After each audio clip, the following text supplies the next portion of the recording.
So, Masters, Yes. we do have to discuss something very, very important. Do we? We do. Okay. Number one, have you seen Soul? Yes, I have. I have also seen Soul. It's so freaking good. It is so. I was so disappointed, though. Like, I texted my sister and I said, I think this might be better than Inside Out. Of course, she responded with, well, Inside Out isn't my favorite, so that's not hard to beat, which hurt me a little on the inside, but I'll get over it. It might be. And, okay. So, Yes. my favorite thing about it is, so Pixar always steps it up a notch when it comes to their animation style. Mm-hmm. So, like, if we go back to the first Incredibles, Yes. Violet's hair was a huge ordeal. That was their main focus, was getting her long hair animated correctly. Right. And then in Incredibles 2, they flaunt the fact that they've nailed it now by having her blow dry it sticking out sideways and blowing in the. Yeah. They're just showing This off. this one, they took what they did in Coco with that one scene where he plays the guitar and all the notes match and scaled it up to 11. Yes. With all the different instruments. I was just, They were cheating. I mean, like, except for the fact that they were actually doing hard work. And the thing is, I actually read an article earlier today about one of the other things they did, which I didn't even notice when I was watching it. But then they mentioned it. I'm like, oh, yeah, that is actually how things worked.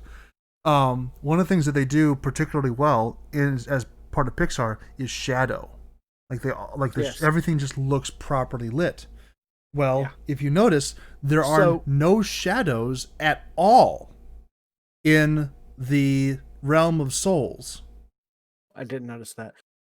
But there were times I was watching the screen and it went, that's a live action shot. There is no way that's CG. No, it was all CG. There was like just enough of it there. That's crazy. Like there were some scenes, especially the more populated the scene was. Yeah, it was like, okay, this is an animated movie. But there were times. Are you talking about like when it was the leaves? Well, not just the leaves, but there was a shot of some brick. Okay, that I was like, there's no way. They just composited in that as a background. It's just a photograph, and then they threw other. Exactly.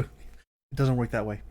Well, I know. The lighting and then because the shot of his apartment when oh my goodness, I've already forgotten his name.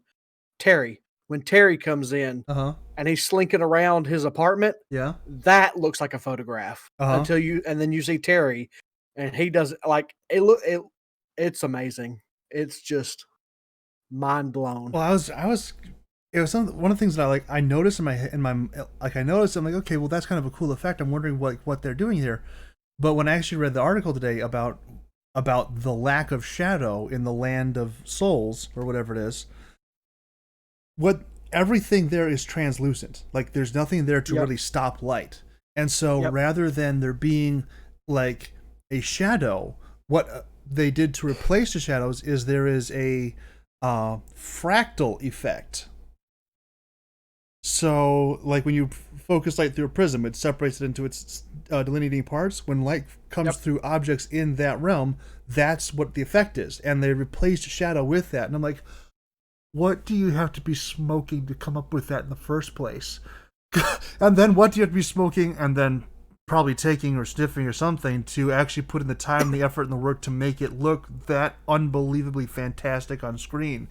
And like, I said, my first reaction after finishing it was like, oh my word, I am so unhappy after watching this film because I watched it on my home setup rather than in the big screen because it's not available on the big screen. Okay. I thought you were going to say that you felt sad because you realized that your life means nothing. No. There's so much more to that. Like that's the whole point. That's the whole point of the movie. I know. But like at the end, I'm like, I want this on IMAX or Dolby Digital or something better, like the highest possible fidelity quality that I can get. I want to see it in this, and instead, I'm working off of a near 10-year-old screen in the middle of my less than fantastic apartment. Oh well, I at least watched it in 4K. Yeah, I don't have that option. At least not until I go back home. I can't go back home right now because everybody's got COVID. Dadgummit. Oh, speaking of, I got a text after I left, or I got a text Friday morning. No, Thursday morning. I went to go see my parents Wednesday. Friday or Thursday morning, I got a text. Dad has a fever.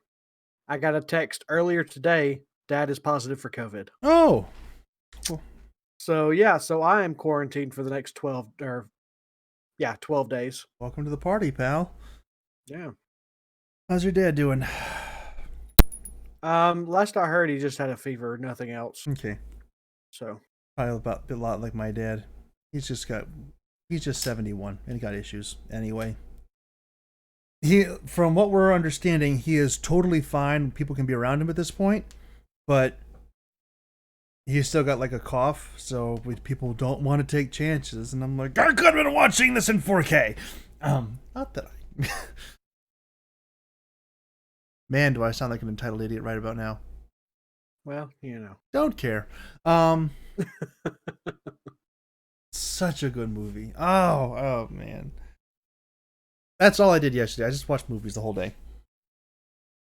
And part of today. Well, no, I actually watched one movie today because well, it has issues. You have issues? Yeah. I didn't have to do anything today. I had nothing on my schedule for today. And so I didn't do anything, like, at all. I made dinner. That was my accomplishment for the day, and I watched an absolutely garbage movie because I'm like, well, I'll try and squeak one more in. And I'm like, man, I wish I'd watched or done anything else other than this absolute garbage movie. What'd you watch? It's called Hickok. It's starring Liam Hemsworth. It's like everyone knows about Wild Bill Hickok and his tenure as sheriff, marshal, whatever of Tombstone.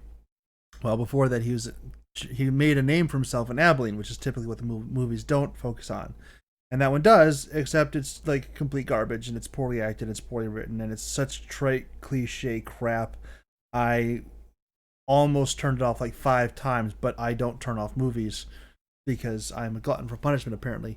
And I just want to be angry when it's over, and I'm like, oh my word, this is just abysmally bad. I have, in fact, turned off movies before. Yeah. I probably should. I have walked out of a theater before. Like, there's a list of films that I probably should have just been like, no. But I haven't. And I just kept watching them straight through. Some of them with my mother, which was probably not the greatest idea based on what some of them were. That's a whole other story.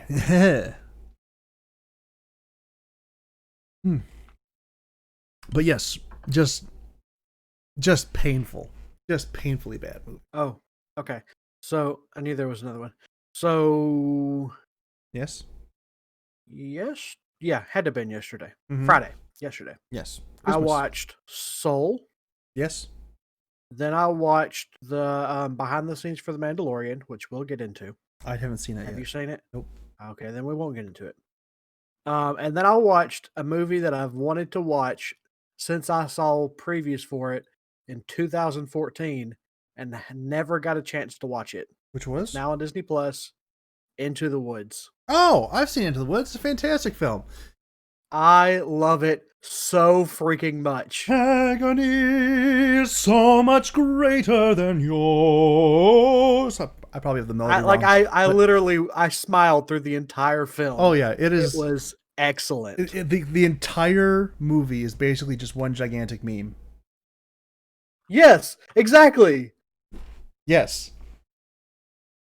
And I love it. It's so great. It's like let's take every memeable moment from every Grimm's fairy tale ever, throw it in one film, and call it a movie. And actually, it was a stage play first, but still, I did have to laugh so hard when I first saw it with Chris Pine channeling all of his inner Shatner in the song Yes. "Agony" when he's ripping his shirt off. It's like, oh my Yes. word. and then I guess Flynn, they never actually gave him a name, but Rapunzel Prince, Yeah. he kind of rips his open too, like, yeah. That's what we're doing. Yeah. Look. Following your lead, boss.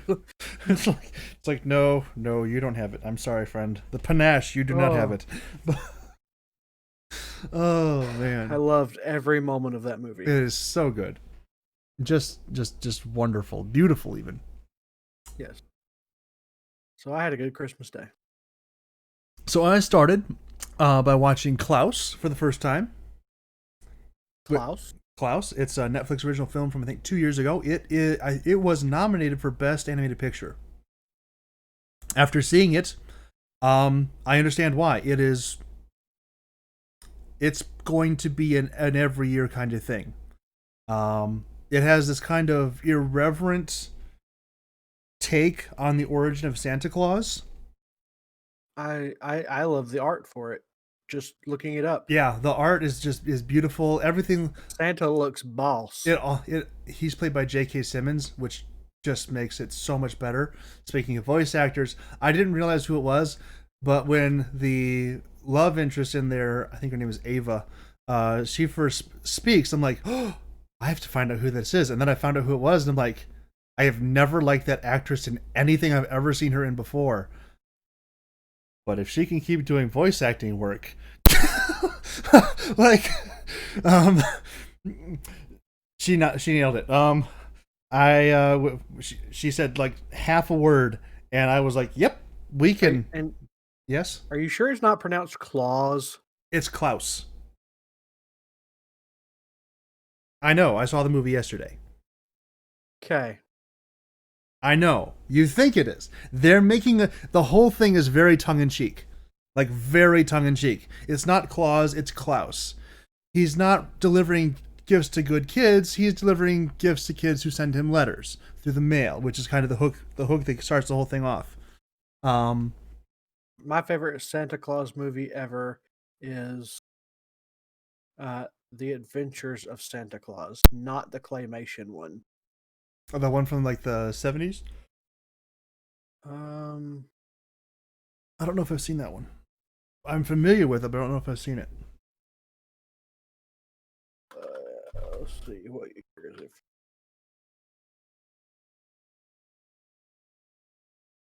The Adventures of Santa Claus. Let's see. See, they have two different movies. The one from 1985 is claymation. Okay, 2000. Oh.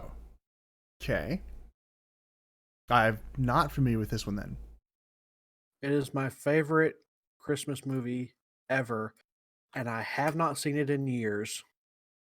And it's for sale nowhere. The Life and Adventures of Santa Claus 2000.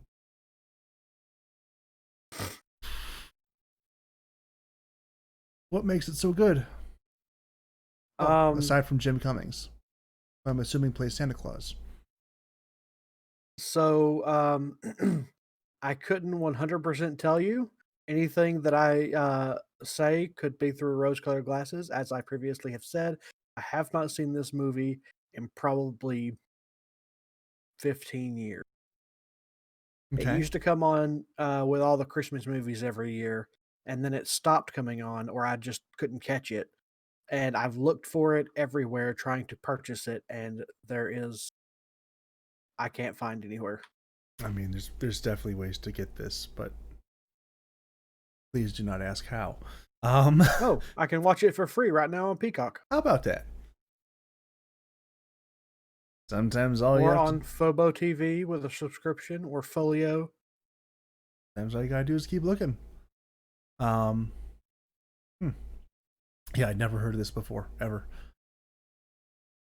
I was familiar with the 1985 one, and there's another one that I've heard of that I'm not entirely sure the name of because it's not the one that I thought it was. But it's some sort of Santa Claus adventure film. Yeah, don't recall, but it's also from like this late 70s, early 80s. It's live action, no idea. Oh my good. What? I think I just found it on DVD. Ta-da!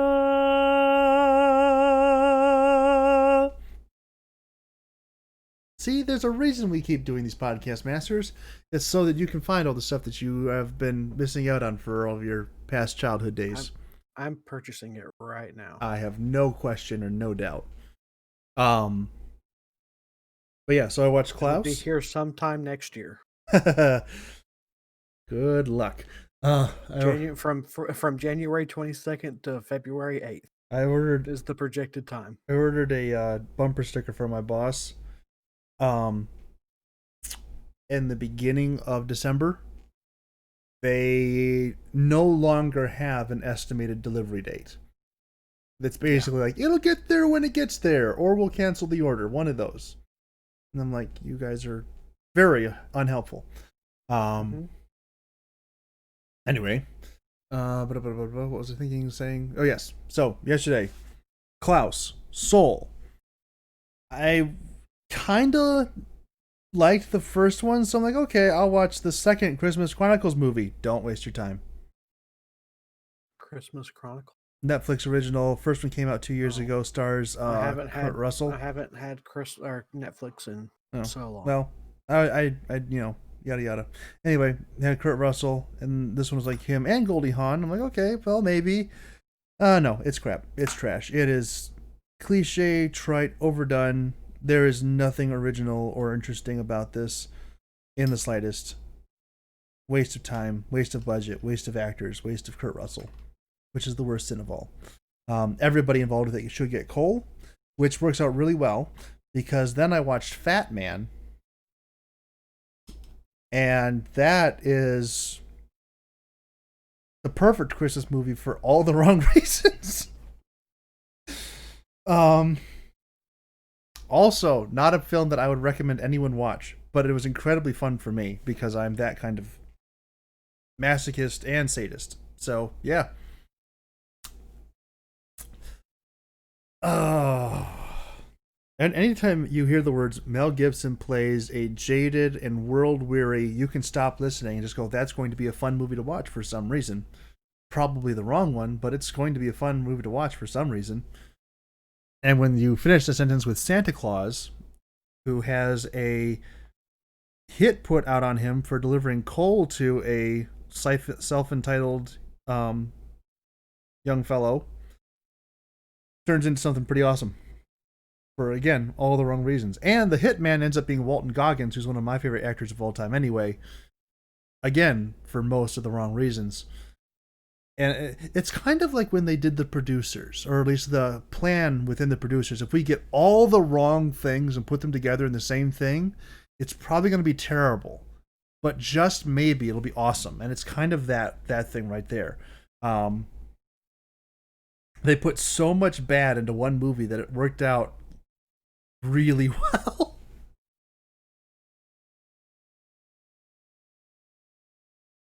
Masters? Yes. You just went very, very quiet. And I understand I talk a lot. I may not have zoned out. Okay, that's fair.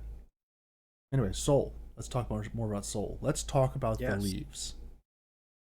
The Leaves. Because there's that one moment where they're sitting outside of the half note, and and they just see the wind catch up and blow, and 22 inside of his mind goes, oh, and she's like realizes something, and the Soul does something which is like the core rule of all film and is totally overlooked in just about every single film ever.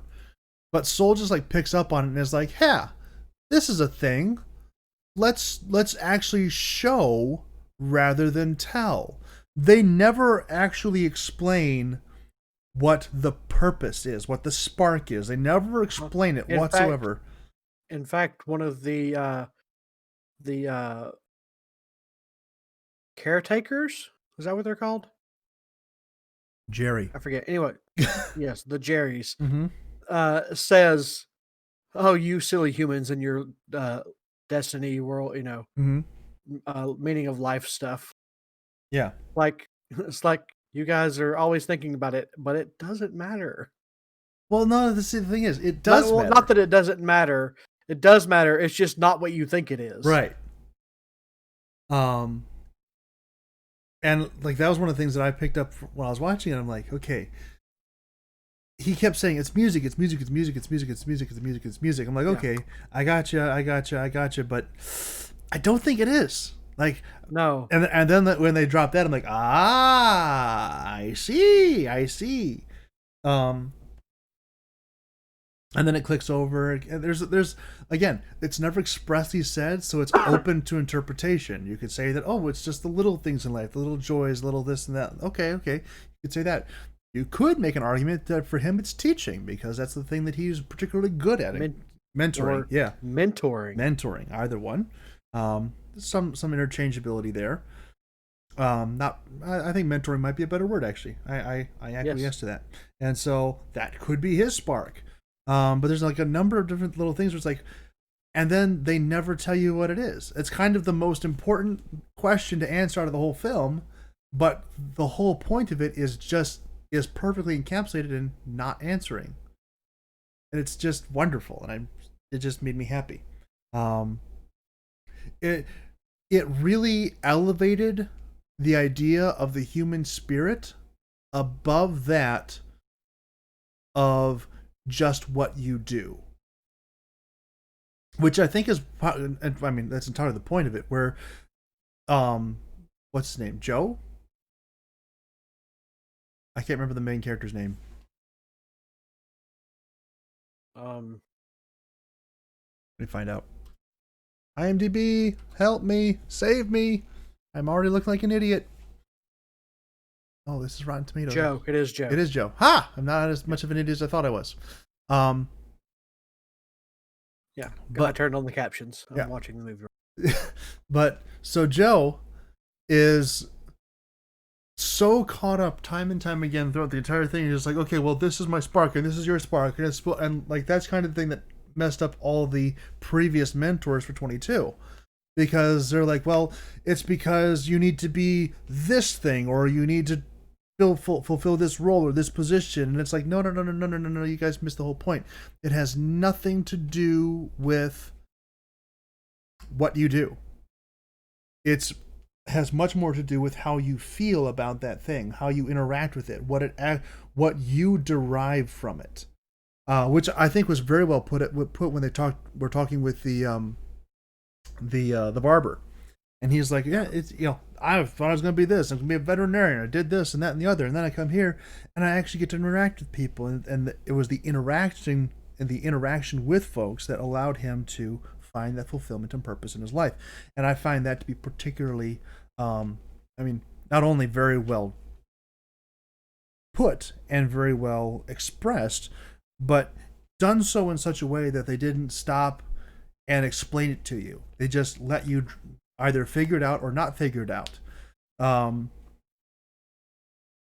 This is, in my opinion, this is Pixar's most heavily messaged movie with the least amount of clarification as to what the message is. And it's beautiful. Like, they are communicating with you, but they are like almost intentionally obscuring the fact. And it's like, oh, this is just beautiful.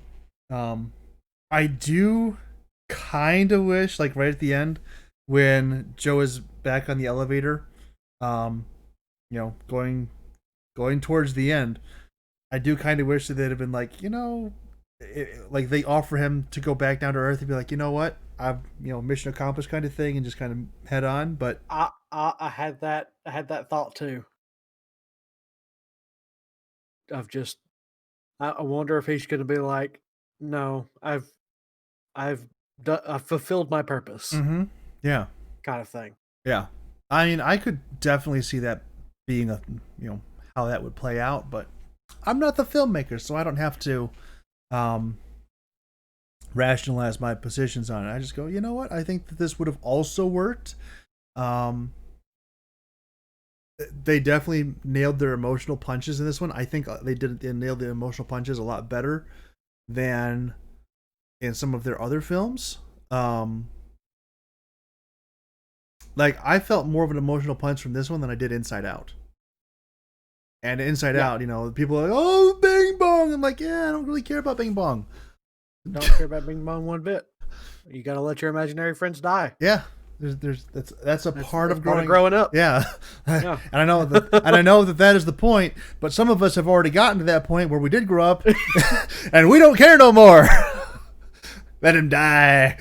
Wait, we grew up? Well, I mean, in sort of the jaded, uncaring, you know, emotionally stunted. Yes, disconnected kind of way. Yes. Yeah. We have allowed the child within us to die. In fact, we drew him out painful death. We drew him out into the public square and subjected him to drawing and quartering. Yeah. Oh,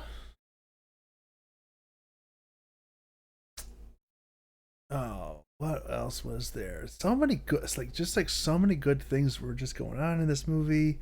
I mean, the music was spot on. I thought when they got into it, I thought they were just going to be talking about, you know, the effect. Like, they set you up to think that the movie is going in 3 different ways before it drops it on you. Basically, like, no, this is just a slice of life. There is no higher purpose to this than just what we're telling you. And it's like, God, I hate and love you for that. Because you're like, oh, it's going to be all about music and the connection with that. And he's going to be able to talk 22 into becoming a musician.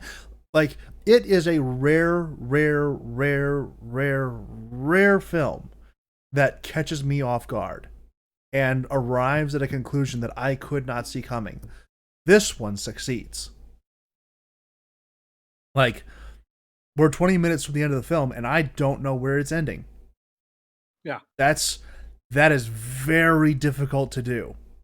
And Soul just nailed it. Just absolutely nailed it.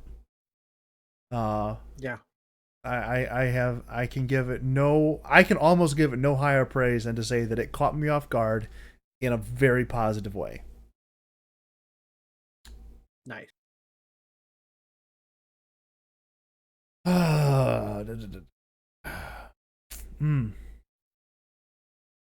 I even really liked the folks on the ship. Well, I forget what their like Moonwind, and I can't remember the other people who were on the ship because they were only there for a couple seconds.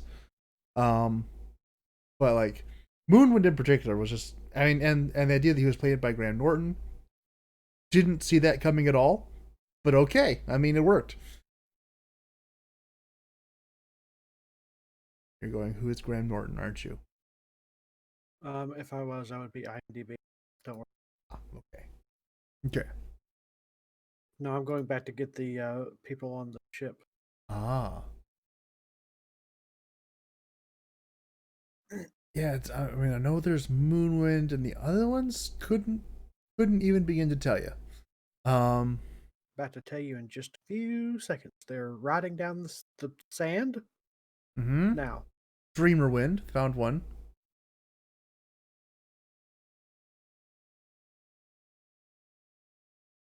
Let's see here. Dancer Star, maybe? Wind Star. That's definitely Moonwind, Star Dancer, Wind Star, Dancer Star, Dream Wind. I just read them off as they were coming. Uh-huh.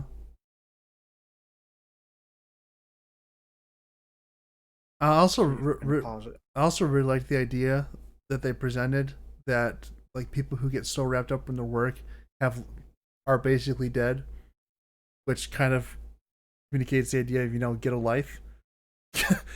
Yeah. Like when they drop the stockbroker back into his body, I'm alive! Yeah. Yes. Okay. So we've got Moonwind Star Dancer, who's the guy you keep talking about. Gotcha. Then there is Windstar Dreamer Moon. Okay. Who is the other male. Okay. Then we have Dancer Star Wind Moon, who is the lady with the hat. Okay. And then we have Dreamer Wind Dreamer is the other lady. Okay. No wonder you couldn't remember their names. I mean, those are so simple and not at all just repetitive and like each other. Not at all. I can't imagine why I would have had any confusion about those at all. We are clearly only intended to remember the name of Moonwind. Clearly. Well, he is the one we interact with the most. True. So. Yeah, it is. I think my favorite part is when they're trying to get him to calm down and they're, playing on the bongos and he's like, can you guys just not do that? No, it has to happen. Just let it happen. Pretend it's silent. Well, I could pretend it's silent or I could just be silent. So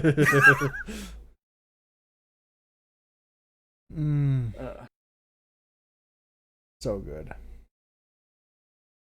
But yeah, I super related to that one. I was like, I'm with you, bro. Just stop with the bongos. Oh, saw something else earlier today, which was kind of interesting. I saw speaking of, people being annoyed by sound and such, I saw a film theory about the Grinch and how he may have a diagnosable or an undiagnosed medical condition. I'm trying to remember what the name of it is. Let me find it here. All the noise. It is called something starts with an M.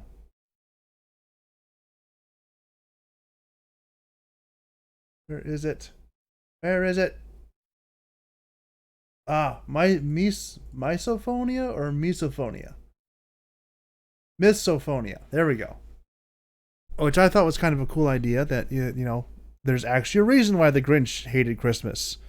I'm going to just drop the film theory YouTube video here. But yeah, kind of a cool idea that, maybe he wasn't actually just anti-Christmas. He was just anti all the noise of Christmas. And I'm like, I also relate to that on a spiritual level because, oh my Lord, sometimes I hear, it doesn't even have to be a loud sound. There's just some sounds that I encounter. For me. Huh?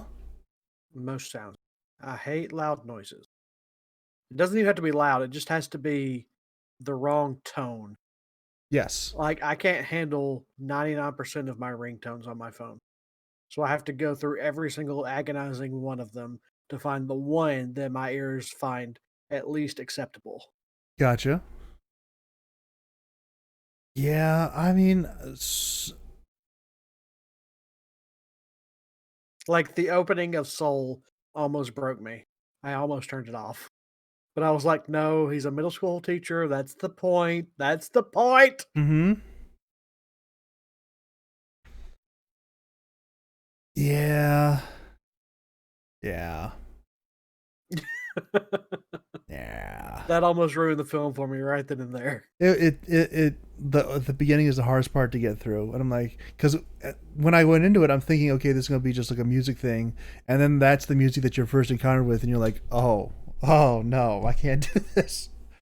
Yeah. I'm like, this is gonna be rough, and then 5 minutes in, you've totally forgotten about that, and you're like, oh, this is actually turning into something decent, like very, very quickly. Very quickly. Mm-hmm. Like as soon as that intro stops. Yes. Like, and I think that is, if you're going to build a movie, build it that way, where the beginning is the worst part. Like, don't have a fantastic opener and then an hour and 40 minutes of just trash. That's what doomed actually the Doom movie with Dwayne Johnson way back when. They had this fantastic 5 or 10 minute first person shooter-esque opener that really grabbed people's attention, and the whole rest of the film was just utter garbage. Yeah, but yeah. But yeah. The only part of Soul that we're still talking about Soul, right? We are still talking about Soul. Okay. Making sure that my brain was but as soon as they started falling down the tube, I was like, he's gonna end up in the cat. That was the only part of the film that I was like, "Yep, that's gonna happen." Oh yeah, as soon as I saw the cat, I'm like, "There's no way that this is gonna happen. It's going to turn out any other way." I mean, I've read enough Japanese manga to know that this is exactly how it's going to go. Just like, I mean, I don't want to really throw my weeb roots out there, but I have some strong enough weeb roots to know, like, yeah, if there's a chance that this is going to happen, it's absolutely going to happen. He's going to end up in the cat.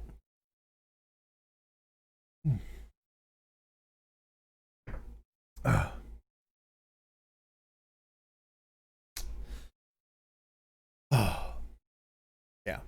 So, just a triumph.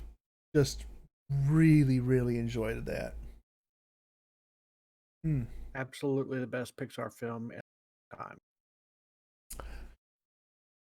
And that's just 2020. Say that again? I said Soul is definitely the best Pixar movie in a long time. And that's just because 2020 took forever. When? 2020 has been 4 years long. Okay, so I'm actually going to see if... Well, no, Onward came out at the beginning of this year. Onward was good. Like I said, 2020 has been forever. Was that really this year? That was this year. I know that feels like that happened at like the beginning of 2019. That's like 2 years past, or like 2018. Like it. Oh my word! Onward came out this year in March. I know. I remember hosting an online viewing party for it. Wow. Something went wrong there. My word.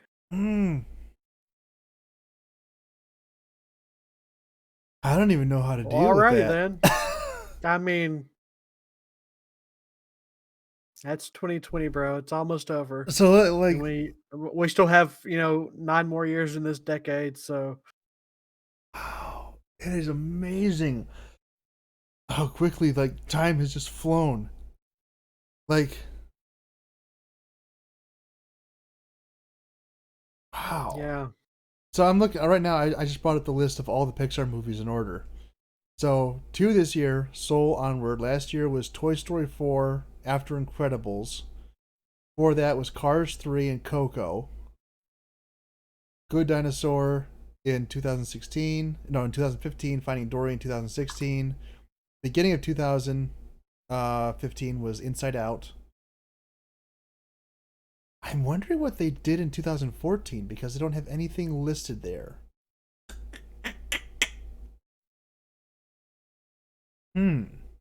Oh, speaking of Pixar films, there's a movie coming out called Lightyear, which is a Buzz Lightyear standalone Pixar film. Yeah. It does not have Tim Allen as Buzz Lightyear. How do you feel about this? So the video I watched about it made a really, really awesome point. They think that they're having somebody else, because this is supposed to be the movie that aired in the world of Toy Story that caused the toy of Buzz Lightyear to be made into an action figure. So to make him have a different voice makes sense in universe. Didn't we already get that movie though? No. Sure. Yeah. Because do you remember the animated Buzz Lightyear movie with the brain ray and everything like that turned everyone into copies of Zurg that led into the so animated that is series? obviously the cartoon. That is obviously the cartoon spinoff from this movie. Think about it. They are actually thinking that they are working on setting up a literal Pixar universe.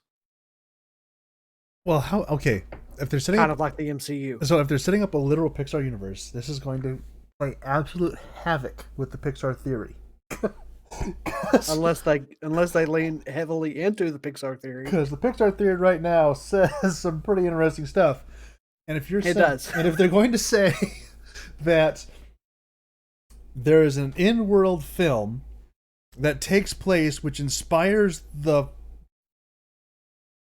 Are they gonna do this like the Princess Bride, where they start off with like Andy watching it, and then they just like zoom in and let it play out, and then like they. I don't know, but that would be great. That would be great. I mean, that would be like they pause. Andy, but just think about so Pixar theory.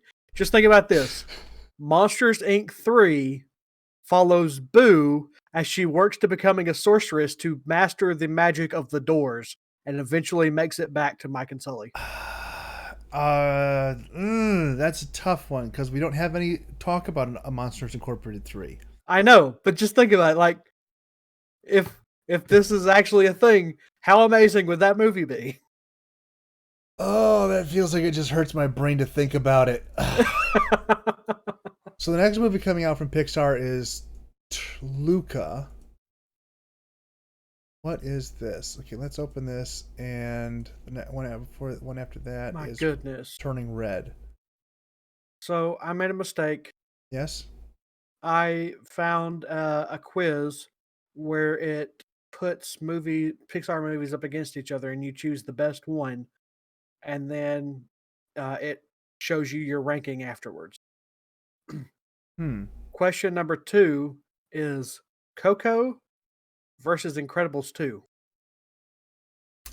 I might get flack for this, but I think Coco is better. Me too. That's why I haven't pressed anything yet. I was like, I feel like I should be pressing Incredibles 2, but it's Coco. Plus, Incredibles 2 is practically just a retread of Incredibles 1. It really is. And I think they could have done so much. I think the Incredibles 2 that we deserved. I mean, the one we got was pretty good. I mean, it's a good movie. But I think the one that we deserved and really wanted was one where Dash turned evil and we had to kind of work his way back. That would have been, yeah. Okay, so the next one, I feel like it should be tough, but I know which way I'm leaning, and I know which way you're going to lean. WALL-E versus Up. Oh, that is really tough. Yeah. Like, I know which way I'm leaning, and I think I know which way you would lean. Okay, so let me walk you through this one. In my opinion, WALL-E is the objectively better film. It is. Artistically, soundtrack probably has to go to Up, actually. Because that's just that I can't think of a more iconic soundtrack than Up in like the last 15 years. Like that has just, and anytime you hear the Up soundtrack, like people stop. Like they just stop. They're like, is this the happy one or the sad one? Because I need to know what emotion I need to be feeling right now. But WALL-E is an objectively better film. It has a much more in-depth story. It has a lot more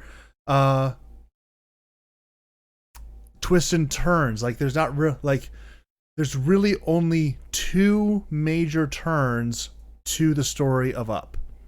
WALL-E, it's up and down and back and forth. It's very convoluted and very tightly managed as well. It's beautiful.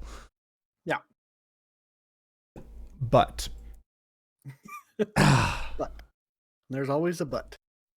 But it takes a lot to get me to have an emotional reaction, in case that wasn't obvious. And like the last movie that got me to have an emotional reaction that wasn't like specifically tailored to just hurt people was Up. Yeah.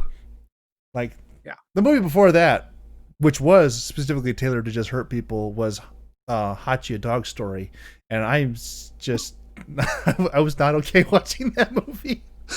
It was just not okay at all. Like, I don't know who thought this was a great idea. Richard Gere should be flogged. But I mean, yeah, that is not a pleasant or enjoyable film. Okay. Next difficult choice, though I think I know where I'm leaning. Coco versus Onward. Coco's still better. Really, I'm going to have to go with Onward, mostly for the fact of D&D. I understand that, but in terms of filmmaking and Onward just felt like a comfortable film. Like they were just comfortable making it. Like it was fun, it's engaging, it's upbeat, all kinds of stuff like that. But in terms of it just being like, yeah, we're just gonna run through this. It was all. It felt like all of the technical heavy lifting for it had already been done in Coco. Like they did there was no real major technological push forward in Onward. Like, and actually you could probably say that pretty stoutly that since Coco we've not had a major technological push forward in terms of what Pixar's given us until Soul.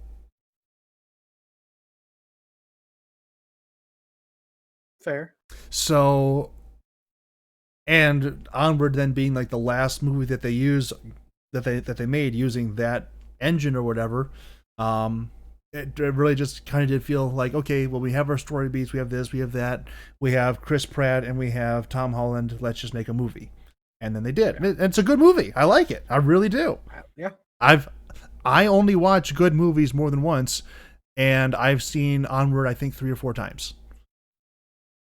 So, coming from an objective viewpoint, I agree with you. Mm-hmm. However, from an emotional like response, said, Onward. From an emotional response, Onward all the way. Yeah. Okay, so let's flip this a little bit. On the other end of the spectrum, we have Monsters University versus Toy Story 3.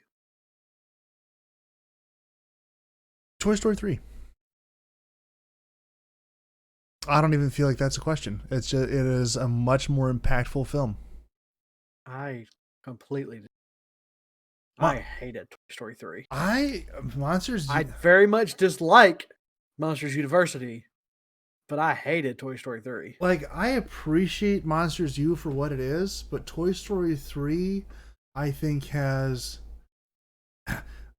Now, this is going to be very controversial. I think it's the end to the series that we probably should have had and been happy with, and just let it go. Toy Story 4 is just... I've been voting against Toy Story 4 since this, unless it comes up against Cars 2, obviously. I mean, I like Toy Story 4 too, and it's like it feels a lot more like a side story that we didn't need to have tacked onto the end of it. Yeah. If they're going to do it, okay, you can do it, but have this be like something that you do somewhere else. After Toy Story 3, yeah, Toy Story 3 should have been the end of Toy Story. Yes. Toy Story 4 should have been named The Adventures of Woody or something like that. Or something, yeah, where it's actually like a spin-off thing. Because I think after Andy leaves, the emotional punch Toy Story's is gone. Over. Yeah, the emotional punch is gone. Absolutely. Then it's just like, okay, now what do you do in terms of like a technically immortal being as they continue their way through a world where they're not the dominant person or the dominant, species, as it were, and they have to kind of navigate their way through in a subservient sort of manner, which is kind of like a really weird ethical issue to have to navigate for a kids movie. But I mean, and all credit, because I like to navigate weird ethical issues, but even in my kids movies. But I don't think that this is necessarily one that had to be brought out right here. I think that this would have been just fine if they'd have been like, yeah, we don't really need to delve too deeply on this one. And certainly not to add a whole other feature-length film on top of it. I think Toy Story 3 is where it should have ended. And that being the case, because it did have such an emotional impact from the transference of one generation to the next, from Andy to whatever her name is. I've never learned it. Molly, sure. I want to say Molly. That being the case, I think I definitely have to give that one to Toy Story 3. I understand you're probably going to do something different. I'm going to go with Monsters University just for the simple fact of I would rather watch Monsters University again than Toy Story 3. This is an interesting point, and it's one I kind of have to fess up on a little bit. I have seen Monsters University at least 3 times. I have only ever seen Toy Story 3 once. Yep. Same.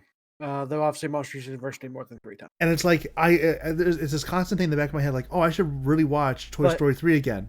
But I don't know if it's like some sort of like mental, like, preservation thing where like, I don't want to put myself through that again. Or what? But it's like, so I don't really want to watch Toy Story 3 again.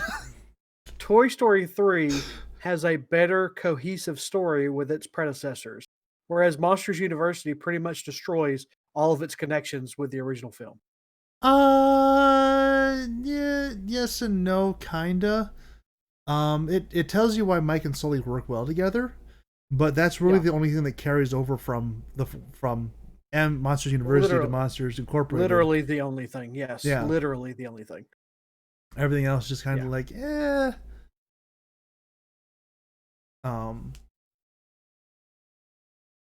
Yeah.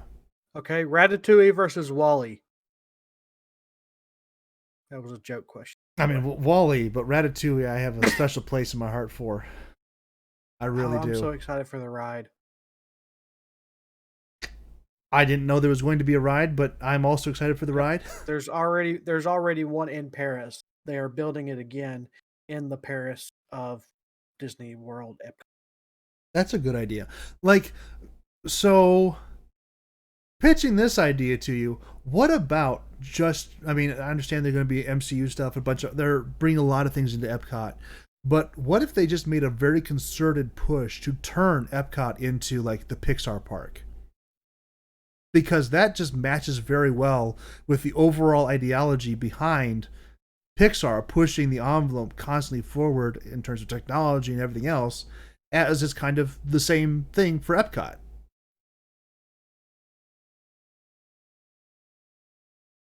But Epcot is more of the city of tomorrow, while keeping the culture of today kind of thing. And that's not really... Pixar is more Hollywood Studios. I don't know. Because I understand that can be made, that makes sense from a kind of, storytelling and character, everything that Pixar does. But in terms of their corporate vision to constantly be pushing the envelope on what is possible on film, I think Pixar does fit Epcot really, really well. That's one of those things we're probably just going to have to... technology. Yes. The technology of Pixar, absolutely.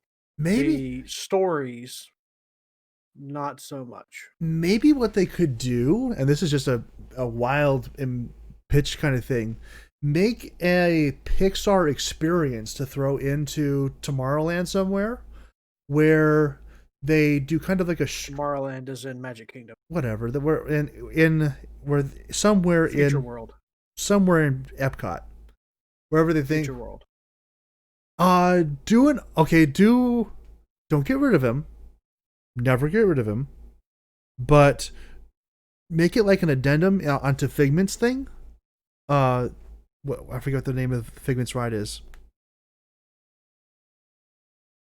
Help me, Masters. Yeah.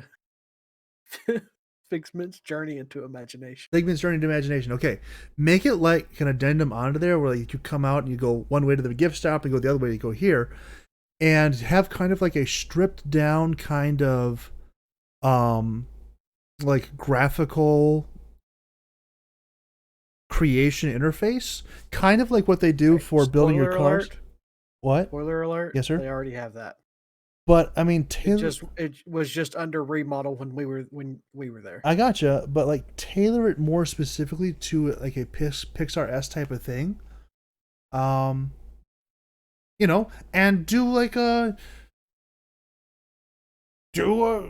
a theme come out. If they have a film coming up, run a competition every year. Hey, maybe you can make the character that'll make it into the next film. I think that'd be cool. That would be pretty cool. I mean, okay. So really, the bottom tier question of the day. Oh dear. Cars 2 versus The Good Dinosaur. Oh. Like this is a true who gets the bottom spot is what I'm asking here. And I'm wanting to lean towards The Good Dinosaur taking that bottom spot. It was such a bad movie. But then there's Cars 2. Then there's Cars 2. It's like... Which I have rewatched fairly recently, and it's not as bad as I remember. It's still Though trash. though in the same realm as Toy Story 4 should be called something different, Cars 2 should be called something different. You mean make it like a spin-off adventure for like, Mater's International Spy Though Ring or something like that?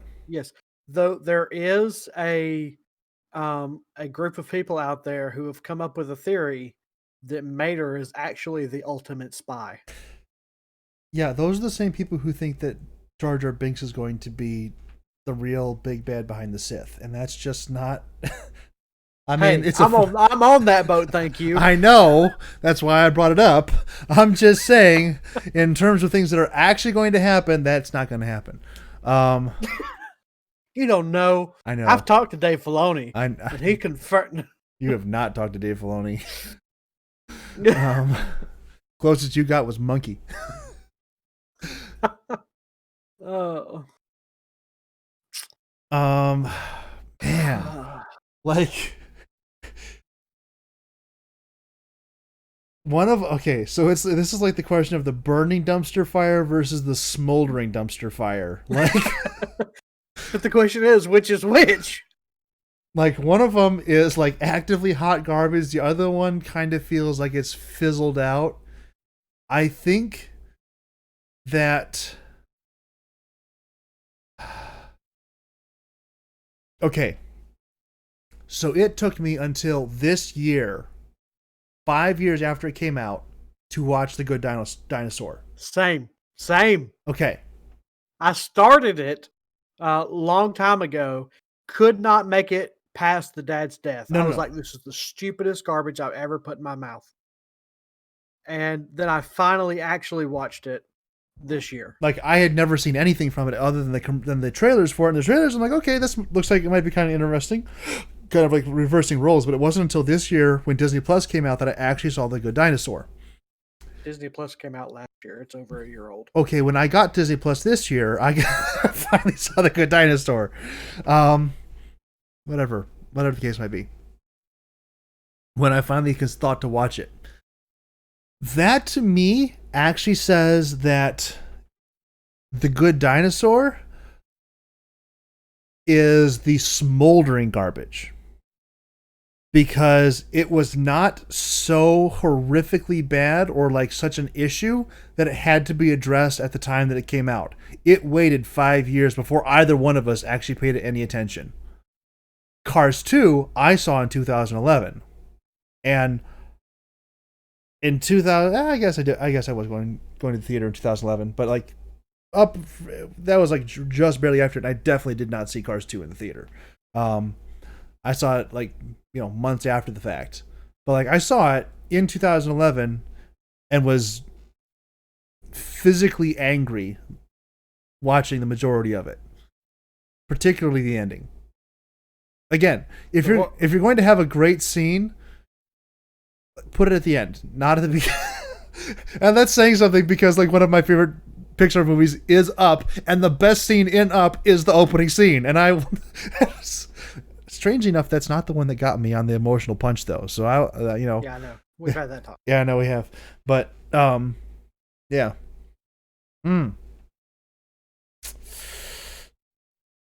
So yeah, so we're saying that The Good Dinosaur is marginally better than Cars 2. Just because it was not bad enough to require a near after watch response or near after launch, viewing and response. I think that it was like enough of a meh.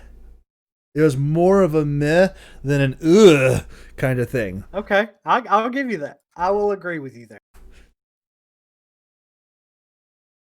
Boy, what a terrible way to describe a film.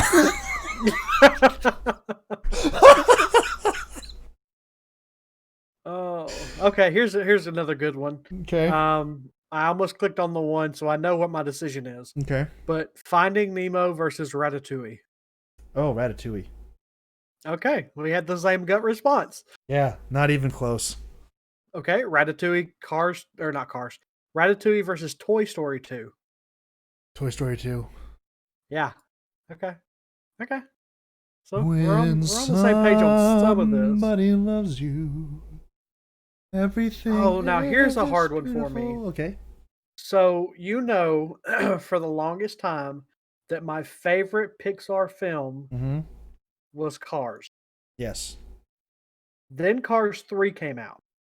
And it took the spot for number 1. Okay. I now have before me Cars versus Monsters Inc. And I paused. I mean, for me, it's easy. For me, it's incredibly easy. For you, it's incredibly easy. And I think I'm ready to let go of Cars in favor of Monsters Inc. You're growing as a person, Masters. Oh, I doubt it. if you're ready to give up Cars in favor, not giving up Cars in favor of Monsters Incorporated, I think you're growing as a person. Because so here's my next one is Monsters Inc. versus Wall-E, and I know which way you're gonna go. Yeah, that's not even a question. But I really don't like Wall-E. I'm with you. I recently watched it again. So good. And I paid so little attention to it because I was just ready for it to be over. Can't even deal with that. I'm just like, I only watch Wall-E very infrequently, like maybe once every couple of years, because it's the kind of thing like I sit down and I watch it and I don't want anything to interrupt me from beginning to end. I will carve out time where I can be specifically removed from other people and know that they will not either bother me or be upset that they cannot reach me, so that I can just fully engross myself in that film. I love it so much. So the last time I watched it was a couple of months ago. Well, it feels like a couple of months. It could have been 17 years ago. Could have been 6 months. Could have been 6,000 years. I watched everything right about, or everything good, great about Wall-E. The YouTube video or the YouTube channel? YouTube video. Okay, yeah. I don't like. And so I was watching that, and I was like, he's making a lot of good points. Maybe I should give Wall-E another chance. And that's when I watched it again, after having that realization of maybe Wall-E is better than I want it to be. And I couldn't. I couldn't get so good. Like, okay, so I personally identify with Wall-E so much. Oh, I don't know if we want to go. Do we really want to go down this rabbit hole? Because I just realized what I was about to say, and I'm like, do we really want to go down this rabbit hole? We're delving deep into Gabby's psyche right now. I'm like, I just kind of makes me like it's never how I feel about the film. It kind of makes me feel sad for you. Like I have never articulated this. I've never actively or vocally articulated this. And I'm like, wait a second, do I really want to go here? Talk about an emotional moment we're about to have. I mean, no, I don't want to talk about it. Would you like me to get you off the subject? Let's get off the subject. Let's go somewhere else, please. So, Monsters Inc. versus Up. I'm sorry. I'm going to have to go with Monsters Inc. on this. I'm going to drive to Alabama and beat you. Oh, I love Up, but not as much as I love Monsters Inc. Defend your answer. I'm not comfortable saying this out loud. Nope. You gotta defend this one. Oh.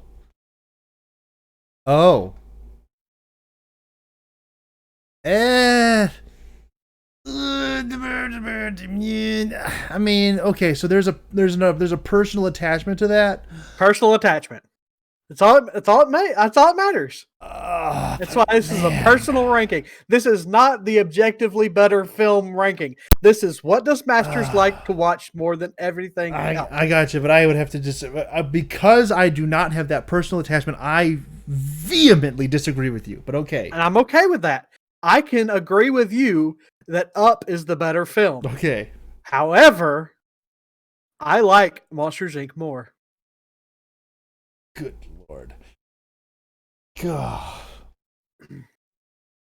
Okay, let's cleanse your mind of that thought with A Bug's Life versus Finding Dory. Ooh, that's tough.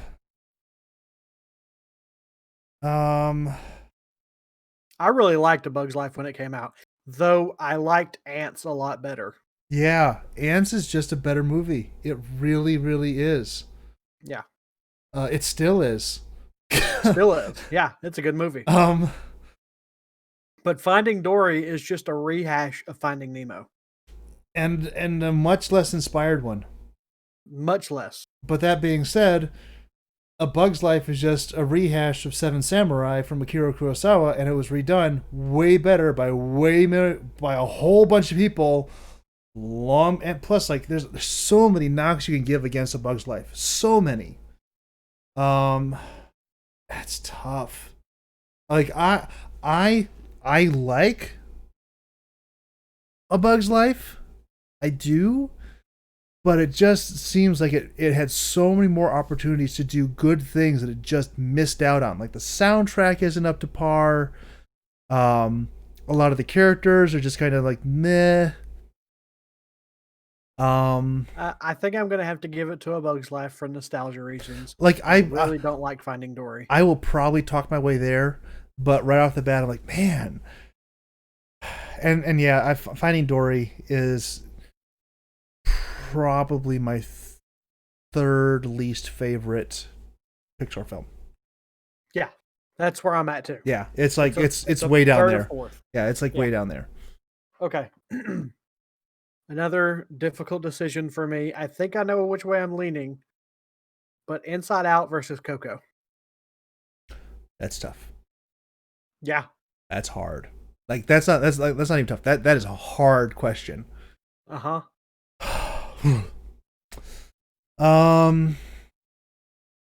My gut instinct tells me Inside Out. That's what mine says as well. But Coco, I mean, it's so good. I know, and it's so good. It's absolutely beautiful. I think if I had a cultural tie to Coco, it would be much easier to say Coco. Yes. But I don't. Agreed. I can appreciate what they present. I appreciate the voice acting. I appreciate the characters. I appreciate the story. I appreciate the expression of their culture. I appreciate the visuals and the technology. Like you said, before Soul, Coco was their last technological leap forward. Yeah. And I think it's fair to say that before Coco, Inside Out was their last technological leap forward.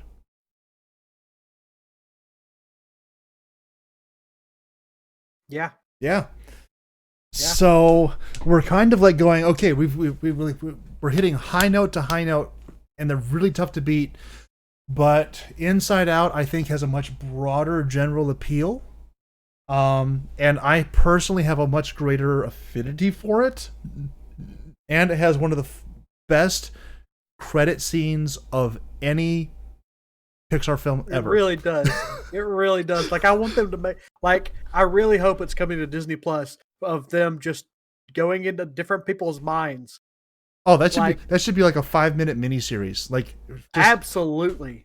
Like, and not even like, just literally go find random people, have them describe to you what they think their Inside Out characters, and then animate it. No, they could do so much better.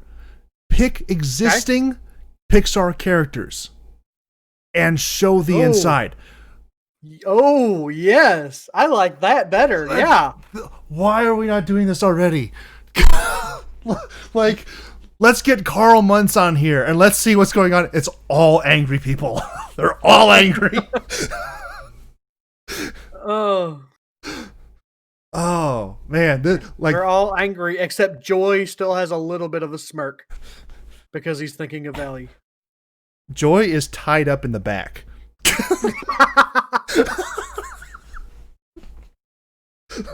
Like, there's a chair and Joy's just tied in. Sadness is over in a corner just looking at a picture of Ellie. Yeah. Disgust and fear and anger are just ruling the whole thing. The whole thing. Oh man, Absolutely. I want to see this. Okay. Okay. Ready for the next hard one? Okay. Or maybe not hard, but we'll see. Wally versus the original Toy Story.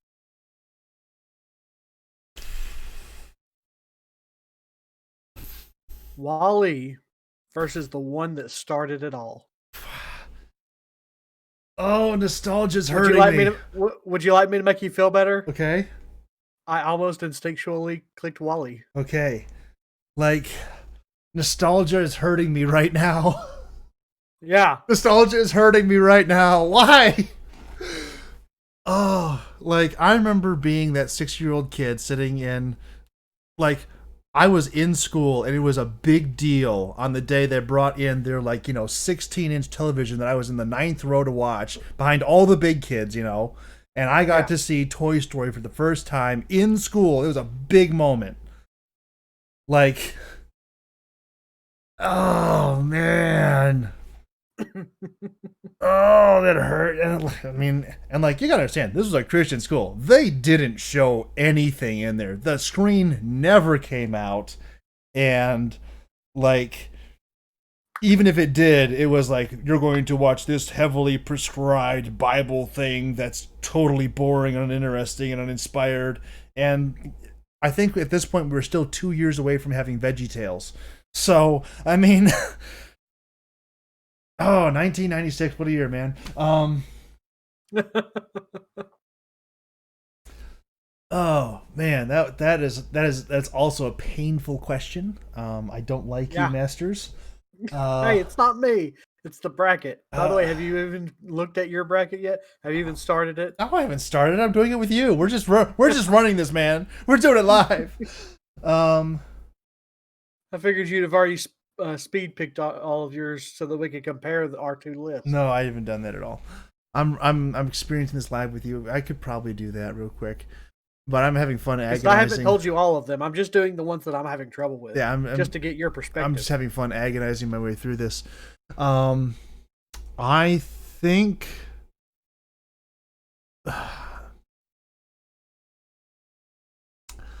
I think I have to give that to.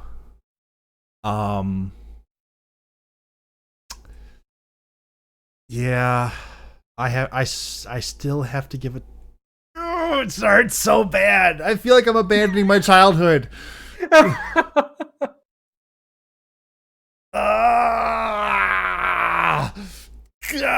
have to give it to Wally. Darn it. Go. Yep. Go. I already gave it to Wally. It hurts.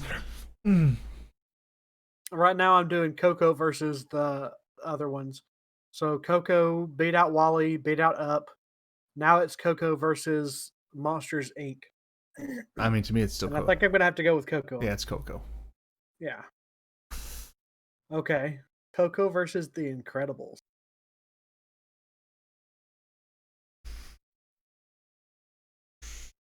Hate you.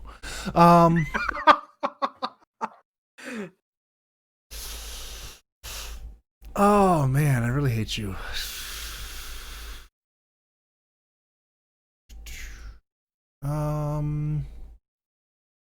What? What? This has got to be broken. What? No, this is definitely broken. This has Cars 2 as my number 4. How on earth did that happen? It's got Brave as my number 1, Monsters University as my number 2. I think they just want to induce rage. Because this, no.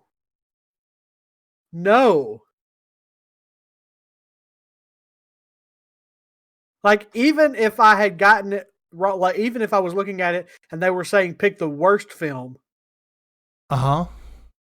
then it would just be in reverse order. But no, it's got Brave, Monsters University, Toy Story 3, Cars 2, Cars 3, The Incredibles, Inside Out, Onward, Coco. Like, it's got my top 5 in my middle 5.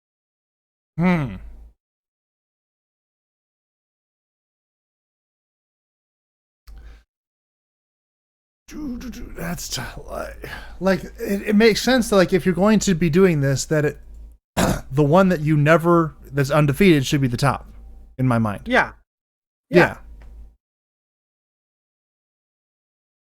I'm just gonna do a quick and dirty one right now just to see. Yeah, I'm just kind of now that I'm thinking about it, it only gave me Brave against something once. So I've gotten Brave like 3 times. So it might be some weird algorithm. It depends on what you pick. Yeah, it's probably some weird algorithm thing going on in the background here. Yeah, which is completely wrong. I mean, it's just trying to rank things, saying that like this one better than this one. Do you like this one better than that one, or this one better than that one, kind of thing? Yeah. But yeah. But it gave me the complete wrong result. Oh, that's tough. Bruh. Bruh. That's tough. I don't feel like I'm actually able to properly answer this question because I've only ever seen the movie once. So I'm running through mine right now, and I come to Onward versus Toy Story 3. Yeah. And I'm like, I've only ever seen Toy Story 3 the one time.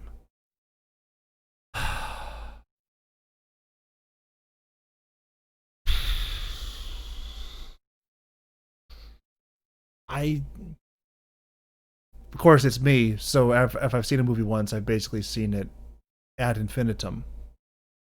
So, I mean, I remember all the story beats. I remember all the most of the jokes.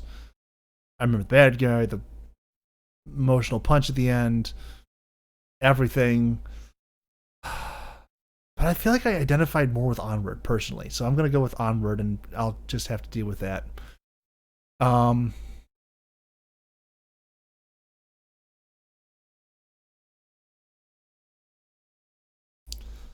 Yeah, buddy cop, kind of have to go with that one.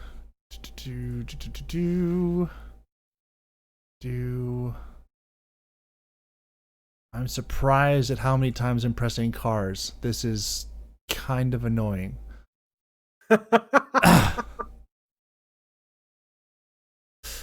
Okay, so this one I actually have a legitimate question about because I really, really did appreciate Cars 3. Cars 3, I think, is the best of the trilogy. Yeah, I agree. It's against Finding Nemo.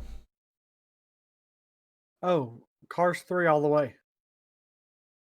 Not even a question for me. But it hurts me. Yeah, you're right. They're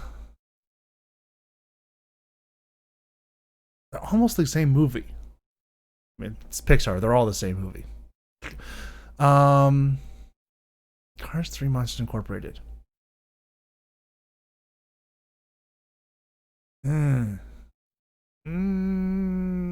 Like, my mind is telling me it has to be Monsters Incorporated.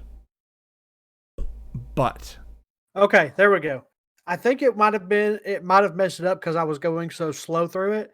When I went fast through it, it came out correct. Ratatouille. Ratatouille versus Coco. Coco. Everybody hates the French. I hate the French doubly. I'm also a quarter French. I'm not like a 16th, but like I really hate the 16th Cherokee. Like I really hate the French, but Ratatouille versus Coco, because it's Patton Oswalt. How could you not love Patton Oswalt? And he sounds so just dejected with the world. Like it's such an unhopeful film up until the end. Coco. Toy Story 2. Oh, Toy Story 2. Okay, this mine actually seems like it's pretty much on par. Yeah, like I said, I think going through it slowly might have messed up whatever thing is happening in the background. So I have Up. Because when I just went through it pretty quickly, it worked fine. So I have Up, okay. Wall-E. I have Cars 3. Wall-E. Okay, let's do top 5 first. Okay. Me first, you first. You first. Up, Wall-E, The Incredibles, Toy Story 2, Toy Story. You basically just said my top bottom 5 of the top 10. Cars 3, Inside Out, The Incredibles, Coco, Onward. Okay. 6 to 10 is Inside Out, Coco, Ratatouille, Onward, Toy Story 3. 6 to 10, Monsters Inc., Wall-E, Cars, Toy Story, Up. Okay. 11 to 15 is Brave, Toy Story 4, Cars 3, Monsters Incorporated, Finding Nemo, Incredibles 2. Oh, that's 16. Okay. So 11 through 15, Ratatouille, Toy Story 2, Brave, Incredibles 2, and Finding Nemo. okay. So 16 for me is Incredibles 2, 17 is Cars, 18 Monsters University, 19 Bugs Life, 20 is The Good Dinosaur. And then the last two are Finding Dory, and the bottom is Cars 2, obviously. So I've got Monsters University, Toy Story 3, Toy Story 4, A Bug's Life, Finding Dory, The Good Dinosaur, Cars 2. So really the only one that we have put in the exact same place is Cars 2. Cars 2 and A Bug's Life. And A Bug's. Yours is at 19, right? Yeah. Yep. Everything else is all just messed up. So. Yes. Wow. Let's just throw that in here. Yep, exactly.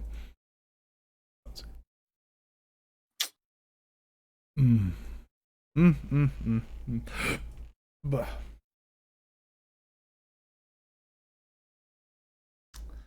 Wow.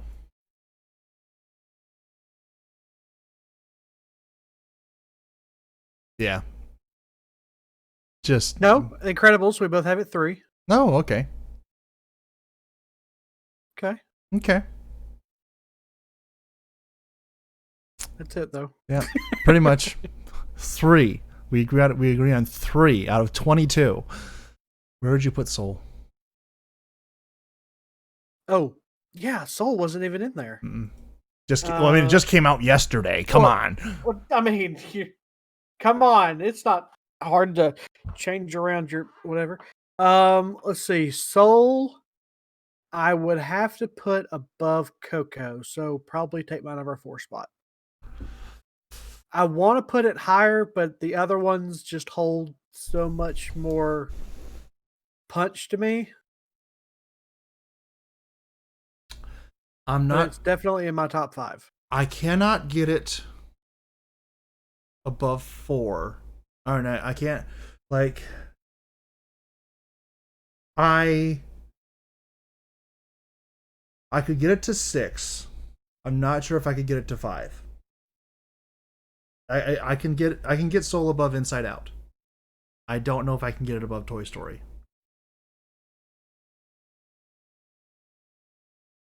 Again, because nostalgia. Just like I remember being the 6-year-old kid getting called out of his first grade class. We're gonna watch a movie this afternoon. Okay. I hated school so much. I get called out and it's Toy Story, and I never And you have to understand, at this time, my family didn't have a television at all. And now I get called out of class to go upstairs to watch a movie that's actually a good movie. I mean, I didn't care if I was in the 9th row behind all the big kids. I'm like, this is on a 16-inch television which was only kind of color. I'm like, this is the best thing ever. Oh, yeah. And I can only overhear. I only hear every third word. So I'm like, oh, but still, it's such a nostalgic movie for me. I don't remember when I watched Cars 3, or not Cars 3. I was looking at Cars 3 when I said that. I don't remember when I watched Daggum, I did it again. Toy Story. Gotcha. I don't remember where I was when I watched Toy Story, but I want to say that I watched it. I didn't watch it until after A Bug's Life had come out. I mean, back then we weren't really sure what was going on with the whole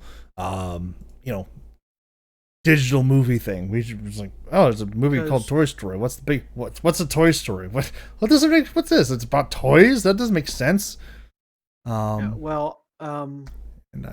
of all, we were 6. We were 6 when Toy Story came out.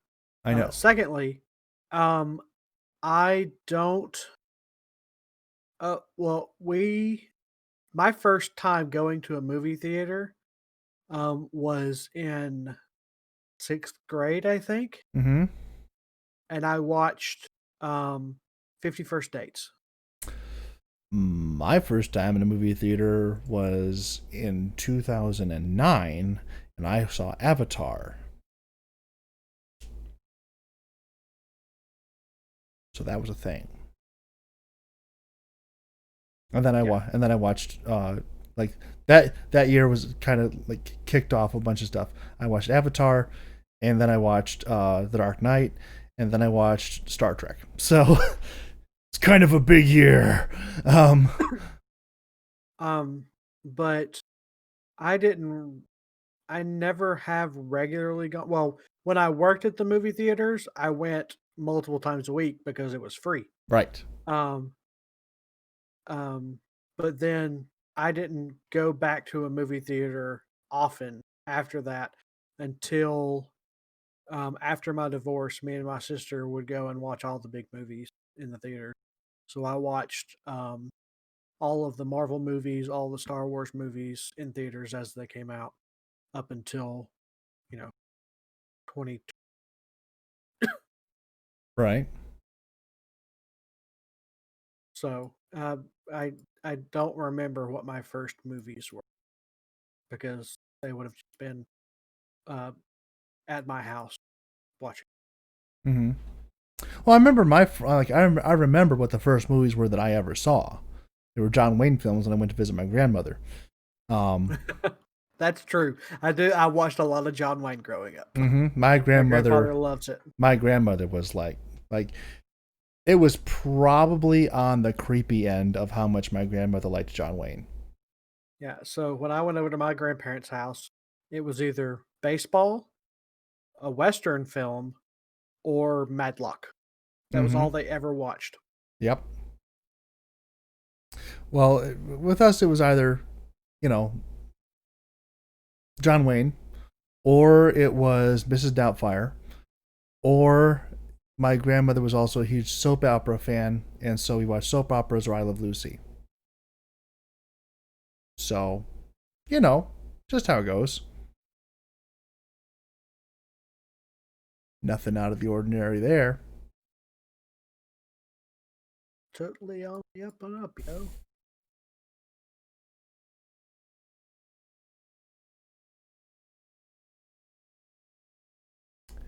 It is amazing just how much, like, movies have become a leading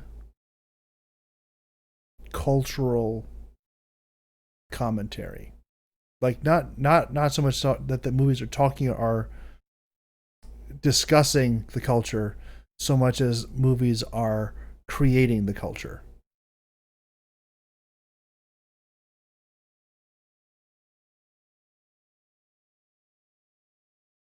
Is that a fair thing to say, Mr. Masters? For the most part. I mean, after we've just spent the last, what was it, hour talking about our favorite Pixar films? Hour and a half because we started with Soul. I know we started with Soul, but I mean, like, specifically talking about Pixar film. Yeah. Soul is a Pixar film. I know, but it wasn't. So that one was not within talking about Pixar. Yes, but not within the context. Anyway, yeah.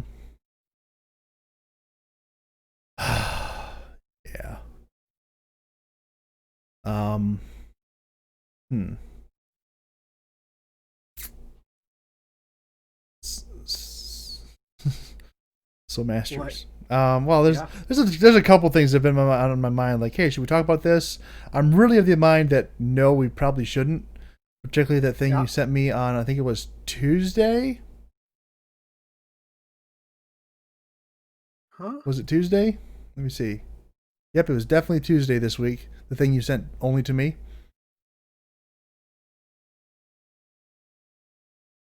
Not the thing about Jon Favreau. Although that was also interesting. Oh, how did this get that? Yes.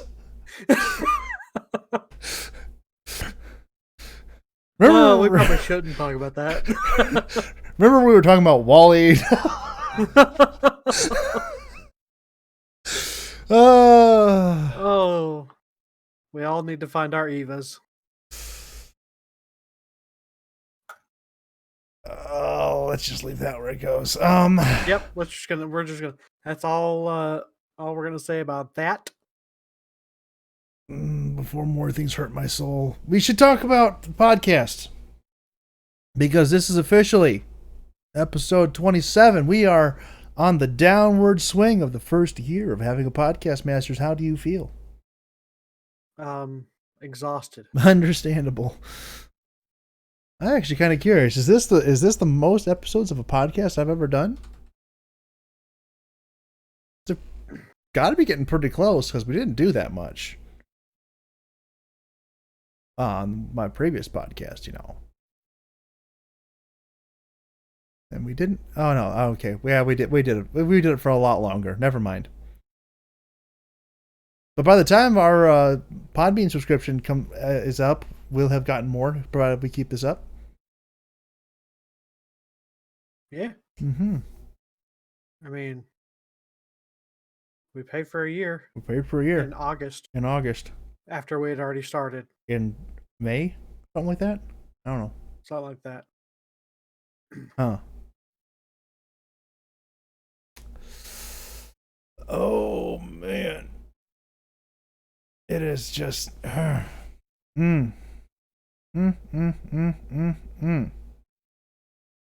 That good, huh? I mean, no, it's us. It's complete trash. But it's just kind of interesting. Well, you're right. But like at the same time, hey, we've got 20.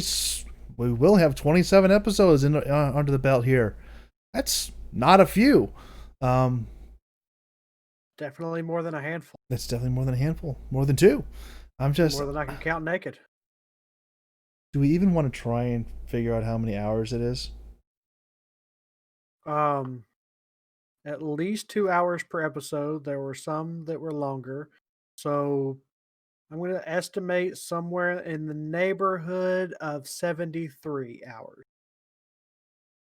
It's probably not far off. Which is also kind of really disheartening. Like we probably average closer to like 2.5, maybe, probably closer to 2.5 hours. There's some that get really long, and then there's other ones that are a lot shorter. But I mean, we probably average around 3 hours, something like that, which is substantially more than. Sass, what are you doing with your life? We may be talking through it, but he's listening to it. He's listening to it. Like it's one thing because we have these conversations whether we record them or not. Yes. And in fact, a lot of times we have conversations even after we stop recording. For an hour or so. Sometimes about things that we go, man, we should have talked about this in the podcast. But we didn't. Except that one time when we actually did. Oh, yeah, except for that one time we actually did. Yeah. Well, that's because it was like, this is a big enough thing. We should go back and Yes. Add an addendum. So technically, this is a 27.5. True. Technically, you could say it's 27.75 because there was the one week that you couldn't be here, and I did a little... Not a podcast. That's true. Yes, this is not a podcast. Yes. Mm-hmm. Which is not available on Podbean. People who want to see that should go to my YouTube channel. This will also be a great time for anyone who is not already to tell them to join the Discord. We post links and pictures and all kinds of stuff, the things we talk about in there while we are live, and then it's open for interaction with all of our fan base and our fan base is pretty much sass and broke butt and friendly and occasionally ducky. But fan base. That's not a stretch of the word at all, is it? That was being totally facetious in case it wasn't completely obvious. Okay. Glad I could clear that up for us. I was reading something and didn't hear what you said. Anyways. I figured that was the case. I was referring to the people who watch us as a fan base. Oh, no. Mournful observers. Mournful. Yes. Okay. They're gluttons for punishment. Obviously. Is that mournful or masochistic? Well, they mourn while they don't. It's not masochistic because they don't like it. Because if they liked it, then it would be masochistic. But it's mournful because they don't. No, masochistic means you They're do torturing enjoy them. Yeah, I know. So I'm saying they enjoy the pain. Mm-hmm. So, there's nothing to enjoy about this pain. So, it can't be masochism. As we dance to the masochism tango. The only reason the people that listen to this podcast is because they have some sort of social connection to us and feel like they owe us in some way to have listened to this podcast. I can't help that kind of disorder. Wow. We just lost 2 viewers. I mean, Sass will still be around, but Broke Butt in front of you. Is a masochist. But Broke Butt in front of you be like, screw you guys. Usually, I'm the one who's just like tells people to stop watching us. Wow. I'm in a mood. Okay, apparently you are. That's Master's in rare form tonight. That's dropping all the truth bombs. I mean,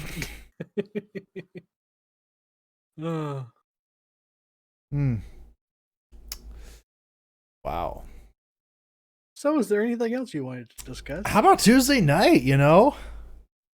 Tuesday night. Okay. That was a lot of RP, and I loved it. Almost. I wanted to love it so much, but I want to be level 2 so bad. I know. I'm like, okay, can we? Because there's a point where I'm just like, okay, we're doing this. We get the potions. How do we get to find people? Like, we need to find people and kill them. Like, we just need to do it. Yes, for real. Like, we are so close. So we started off, and they were like, okay, let's go here and get potions. I was like, okay, we need potions. Let's go here. And then they found that lady, and I was like, okay. And at that point, I'm pretty sure at least half of us thought that lady and the last lady, so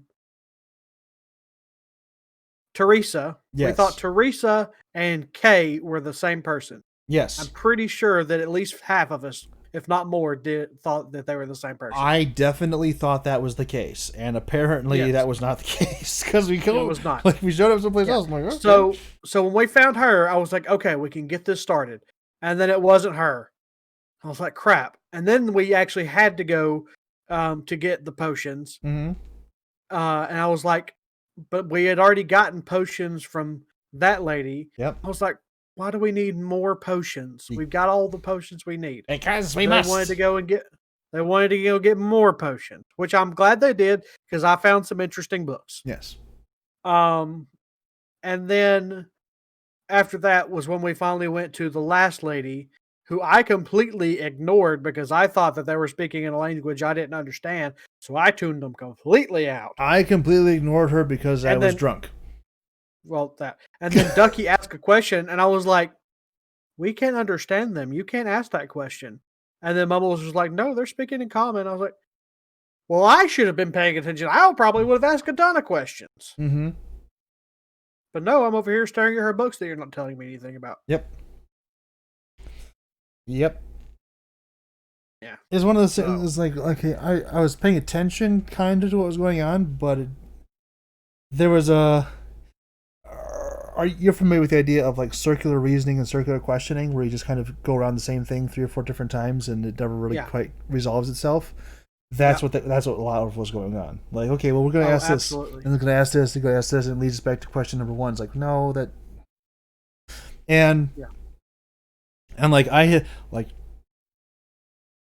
in D&D as in real life, there is a certain level, there's a certain point at which I kind of entirely lose my impetus to interact with human beings. Yeah.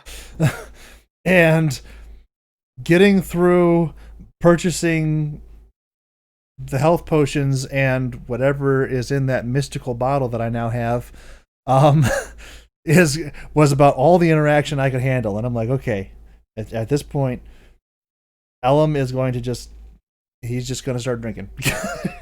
Or continue to drink, or to have it hit him or something, because they're talking about, like, oracle stuff, and now I'm like, okay, my character. I don't even know what they were talking about because I wasn't listening. They're talking about. I literally have no idea. I mean, you can go back and watch the VOD if you're really interested. I plan to. I plan to. Kind of the Cliff Notes version is that they're talking about, okay, well, Adwennis is an oracle, and Teresa, can you tell her how to be an oracle, and can you do this? Teresa K.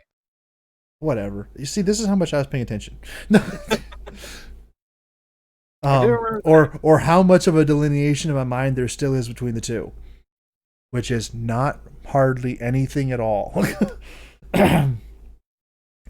But yeah, I mean, so like it was really good, and I enjoyed a lot of the role play. There's a couple things I've been trying to find an opportunity to do to just mess with everybody, but I haven't had that opportunity. And then I was talking with Mumbles earlier today, and some stuff coming on with that, maybe requiring some help from my two favorite intelligent people, or at least one of my favorite intelligent people. I don't actually know how intelligent Zonos is. How intelligent is Zonos? 19. Okay, my two favorite intelligent people. So me and Monkey? Yeah. Because I don't know if you were paying attention to the player chat. I think it was the player chat, but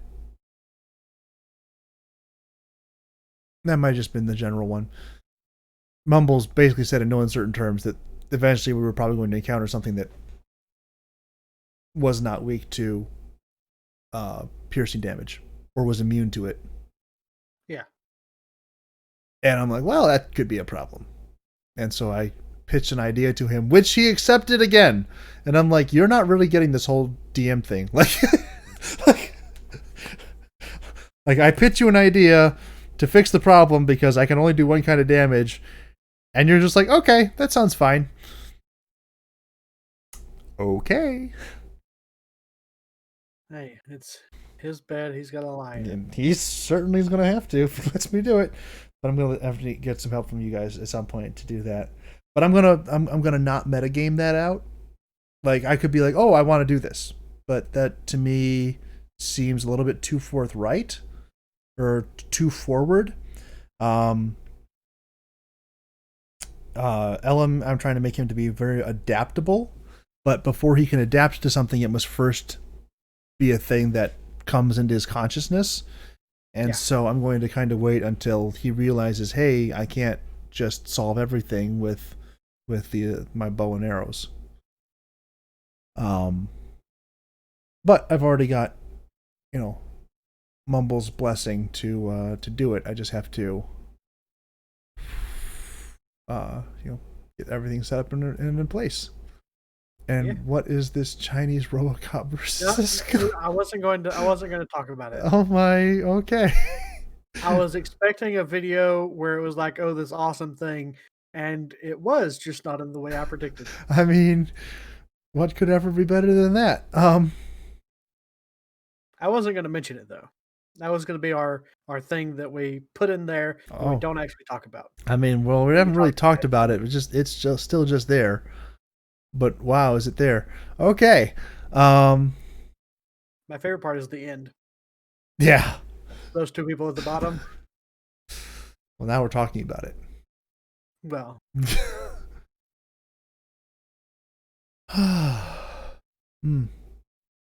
Yes. Wow. Okay then.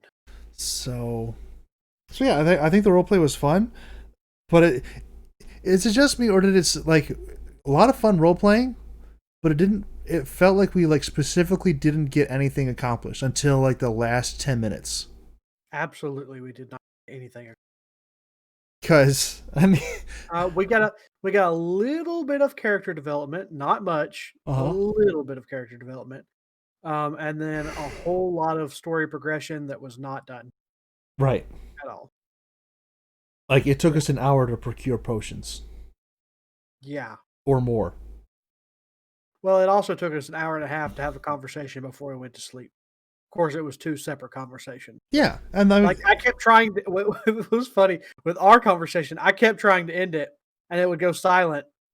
And I was expecting Mumbles to hop in, and he didn't. And so it happened 3 times. Either you or Monkey would be like, "Oh, should I be saying something?" And then you would say something, and then that would start our conversation again, and then it would die out. And then we waited for Mumbles, and he didn't. And it happened 3 different times. See, this is the problem when you have a podcaster and a live streamer in your D&D campaign, and they're talking to each other. Because even if the conversation is probably supposed to be over at that point, if the DM doesn't pick it up fast enough, we pick it up because dead air is death. Yeah. Like, and we'll just keep going. We will invent something to say. Like, absolutely. Oh. But yeah, 3 times that happened where it was just dead silent for felt like an eternity, and then either you or Monkey would pick up and be like, "Oh, I guess we should be saying something here." Like I have a not perfect, but I have like an internal count in my head where if I don't hear something for like 5 seconds, I'll either start talking again or I will try a prompt to get someone else to say something. And it's like I said, it's not perfect. It's not exactly 5 seconds, but it's like pretty close enough that if it's just like dead air, it's like 1, 2, and I'm not even like consciously counting. It's like, okay, that's about it. Hey, we should be talking about something here, and we're not. Because, again, dead air is death. Which I think, I really don't want to do this. I really don't want to do this, Masters. I really, really, really, really, really, really don't want to do this. Just because it helps me continue to mess with Foxy. But I'm almost wondering if it might be better if we did face cams. Because if we did face cams, it would be clearer that the person who is now finished talking is finished talking. Yeah. As opposed to being like, okay, they've just stopped talking. Are they clearing their throat? Are they thinking what to say next? Are they consulting their sheet? What's going on? As opposed, like, if you are finished talking, your face says, I'm finished talking here. I have nothing more to add to what has been presented so far. I'm almost wondering if that might not be a good idea, but I don't want to do it just so I can keep messing with Foxy. Well, I don't have a webcam, so I mean, I also don't have a space where I I'm comfortable using a webcam if I did have one. That's fair. I don't really care what's behind my web or what's in front of my webcam. I just put a. I just don't care. I just don't want my face out there. Yeah. I mean, and I don't even really care about that so much anymore. At this point, I really am just trying to mess with Foxy. Yeah. You should let that be his Christmas present since he's had a crappy year. Nope. Come on. Nope. Do it. Nope. Be the better man. It would not that would not be an appropriate Christmas present for him. It just wouldn't be, because then it just seems cheap. No. Send him a video. Wishing him happy birthday or one of those things. Merry Christmas. Okay. And like just I don't know. Just send him a video message, and he would just be like it would blow his mind. It really would. I mean, if I was going to do something like that, I would have, number one, already done it because Christmas is yesterday. Well, yes. And the other thing I would have done is that I would have put the mask on and had it on there through the whole thing, and then like at the very end, and take it off. And then like at the end, I start to reach up and pull it up, and then I cut the video.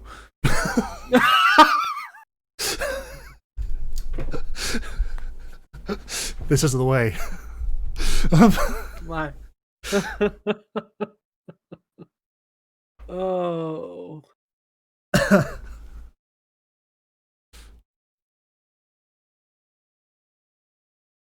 I mean, and technically, yes. No, here's what you really should have done. Is made a video with the mask on. Just being your boisterous self. I want to wish everybody a happy Merry Christmas, Happy New Year, and Foxy, this is just for you. And you go to raise up the mask and you cut the video and then send him a private video of you actually lifting the mask. No, I wouldn't do that. I know you wouldn't. No. That would be funny though. I am debating. I'm thinking. We pretty well have to wait until like, you know, another 5 days or whatever it is, to find out what it's actually going to entail. Because I'm assuming we'll know a lot more about Evermore after the 1st. But I am considering sponsoring him. Paying his way? I don't know if I want to like fully pay his way, but be like, I can help you out kind of thing. Because I think that'd be good for him. I think, and he, like it or lump it, he's part of the group. I mean, and without him there, it does miss something. Yeah. So, he has weaseled his way in. I don't know how to quantify his position in the group. 2.5. But he is there somehow, some way, and it just feels kind of weird not to have him there. Also, Monkey, but I can't do anything about Monkey because Monkey's just going to do what Monkey's going to do, and you know, Monkey's a grown man. Monkey is a grown. But we'll see what happens. Yeah, that's a whole other thing. So, yes. Sunday's game. Yes. It was short. Also, a lot of roleplay, no combat. A lot of roleplay. We got a lot more done. We got a lot more done in a lot less time. Well, we're also working with people who know how to play. Without just talking in circles. Experience. Yes. But yeah. So. Sometimes asking more pointed questions. I think that really is the thing. There's a little bit of trepidation from some of our Tuesday people to just ask the question. Yeah. They're like, do I want to do this or do I want to do that? Or do I want to do this or do I want to do that? Or would this help me? And as opposed to being like, hey, do you have this? Yeah. Yeah. There's a lot more directness involved on Sunday's game. Also, we have a lot more direct characters on Sunday's game. Like, nobody has any subtlety at all. No. No. Though Micro is changing his character. I'm sad. Yeah. He just felt. He said he felt like she didn't have any direction. There was nowhere for her to go, story wise, and he wanted something he could actually have story in. I was going to try and turn her into Barkham's queen. Because I mean the trajectory that the Barkham's on right now, he's going to end up being king of the bugbears or the bugbear people. Yes, and king of all the bugbears. Well, I mean, that was something that came out in session 0 where because I was talking about how like he's never really had any sort of interaction that does not have a like slave master type of thing, and then like that's going to be like his character arc to discover what that means to really be free.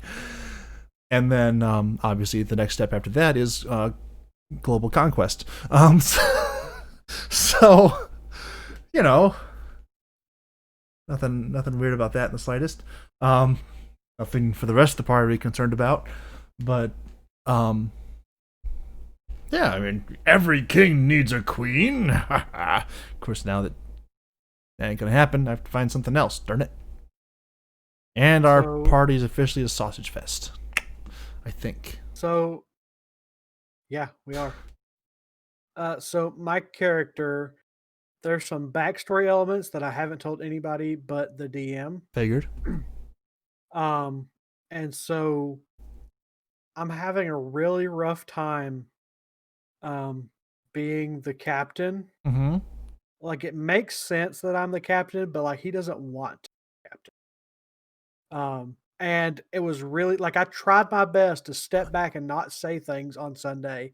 And then you guys were just like, well, Captain, and I'm like, okay, I guess I'm the one to make this decision.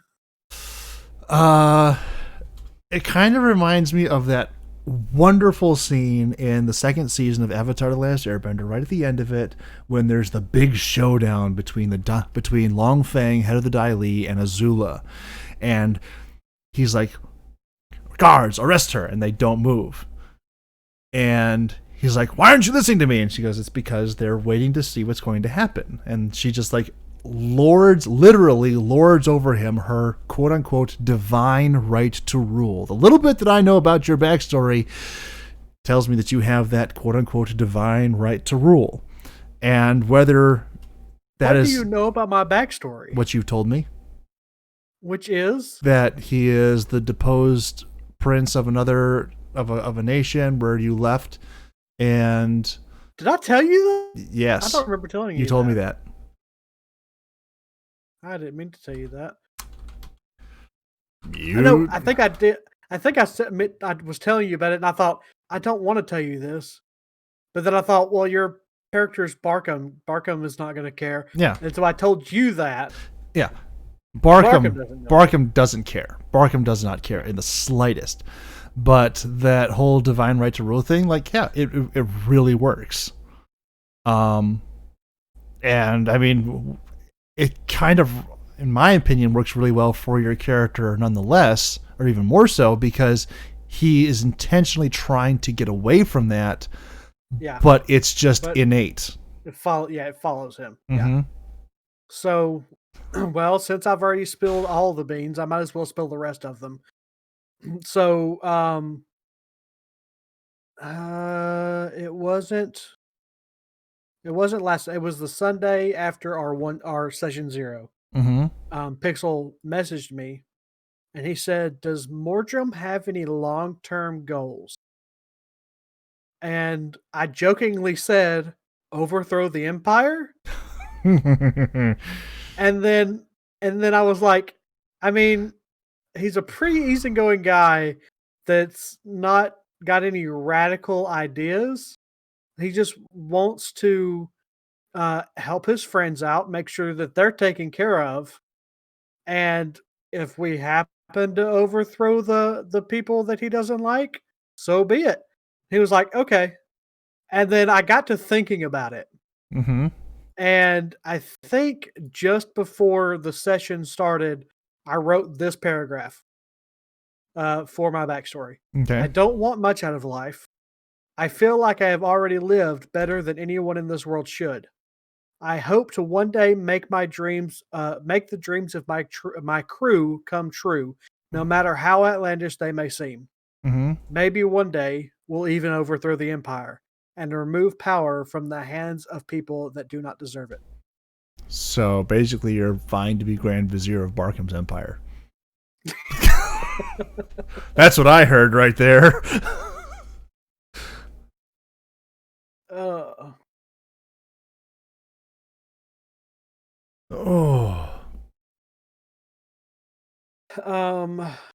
But let me. So, I actually did a custom background for my character called the Estranged Noble. Okay. Um, and the flaw that I have is that I would rather see my inheritance burn than in the hands of whoever currently has it. Oh. Okay. Yeah. So it's gonna be interesting. I'm just gonna leave it at that. It's gonna be fun to see where Pixel takes this. I mean,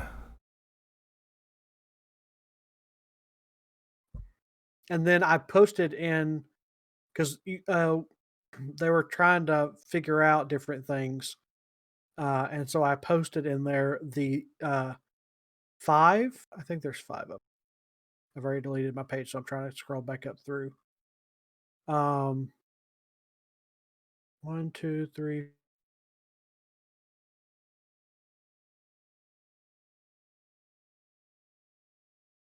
One, two, three. Which is yeah,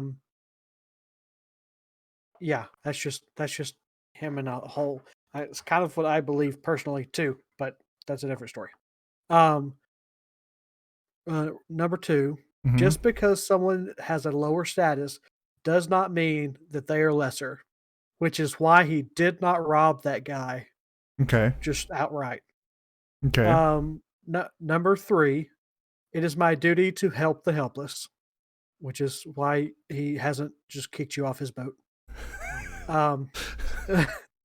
Number 4, money is not endless. Take care of what you have, which is why he chose the bottom tier of the taverns that were available to us, Okay. even though we have all this money. And then number 5, I would give my life to save a friend. Okay. And after 7 levels of adventuring, he considers each and every one of his crew a friend, Okay. including Bob, Bobby, Robert, Billy, Eddie, and Glenn. Yeah, I don't know if Barkham has had enough I was character totally development at this point. I was totally going to give them actual meaningful names, and then they just jokingly started saying Bob, Bobby, and Bob are, and I was like, fine, we'll go with those stupid names. So I just leaned into it. Just let it happen. Yeah. Oh man.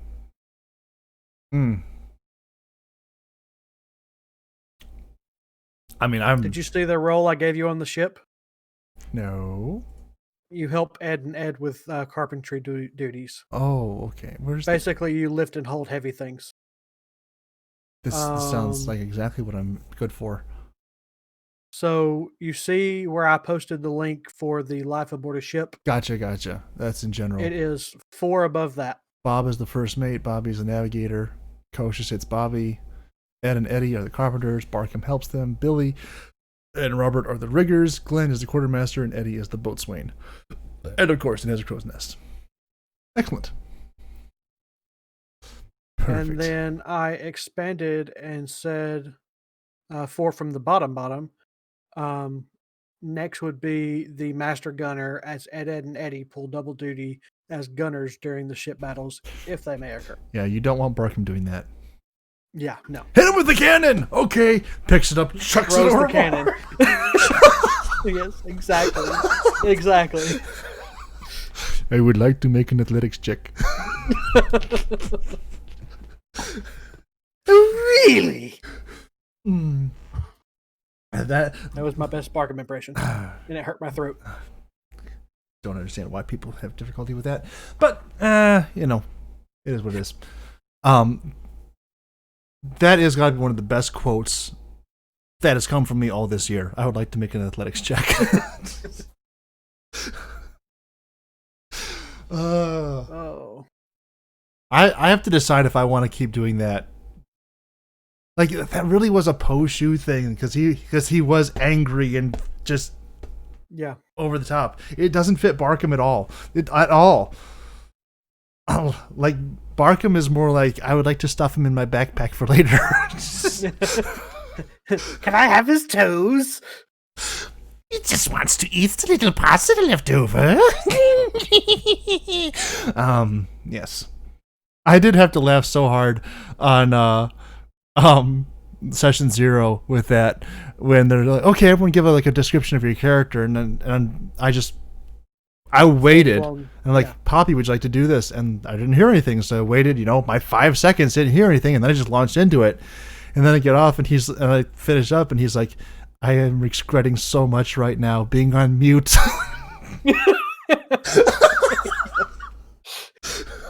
Yes. And I'm like,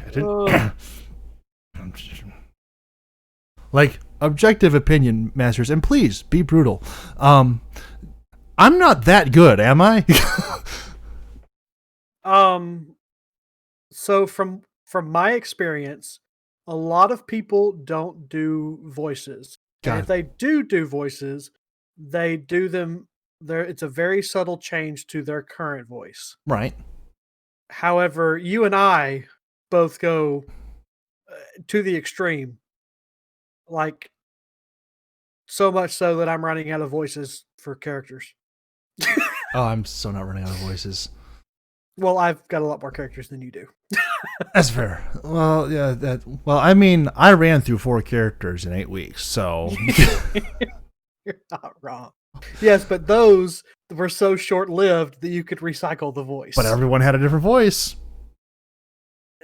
You're right. Everyone did have a different voice. So, I mean, yeah. Just greatness.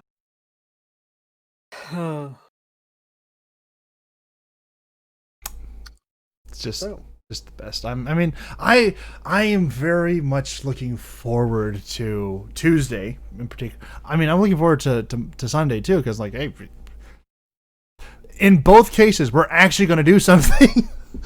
Yes. But like I've never really, Barkham has never survived a full round of combat. Yeah. And this is going to be his one chance to actually survive a full round of combat. He's gonna survive. You know, I'm glad that you think so. He's level 7, so level 7, 75 HP. He's got a possibility. He gets opportunity attacks when people walk into his into his reach, which is substantial. Absolutely. Not to mention you have somebody watching your back. I thought I was supposed to have that the last time, but you know, apparently that didn't work out. The last time it wasn't even so much. Oh yeah, okay, well he's down. No, he's dead. He's dead. He's dead. Well, yeah. Well, that leans into the raw DM that is Bramble. Okay. I feel like I'm raw being rules as written. Yes. Bramble is a very rules as written DM. Okay. Which I like until I get into a situation where I want to be creative. And then he's like, nope, that's not in the rules. Yeah. So you like, have you he gave go ahead. Like he gave me a sword that is just a hilt until I speak the command word, and then it spirals out into a wind blade. Gotcha. And so we came across a locked door, and I thought, how cool would it be if I shoved this up against the door, spoke the command word, and the wind blade coming out of it just ripped the lock to shreds? Right. Yeah, no, that's not it. Nope. They wouldn't even go for it. I mean, I would really cool that immediately. Absolutely. Like, make me make a strength check to see if I can hold it in place while the blade extends. Right. Or, I mean, or even just be like, nope, that's awesome. Go ahead, do it. Well, that too. But yeah. I would just begin my description. You press the blade, the hilt firmly into the door. You speak the word of command. I don't know. I don't know any weird words for air. Actually, I do. Well, they make me sound like the command word was okay, boss killer. The boss killer was the command. Okay. Say okay. It's like okay, Google, extend wind blade. I'm sorry, I don't know how to do that.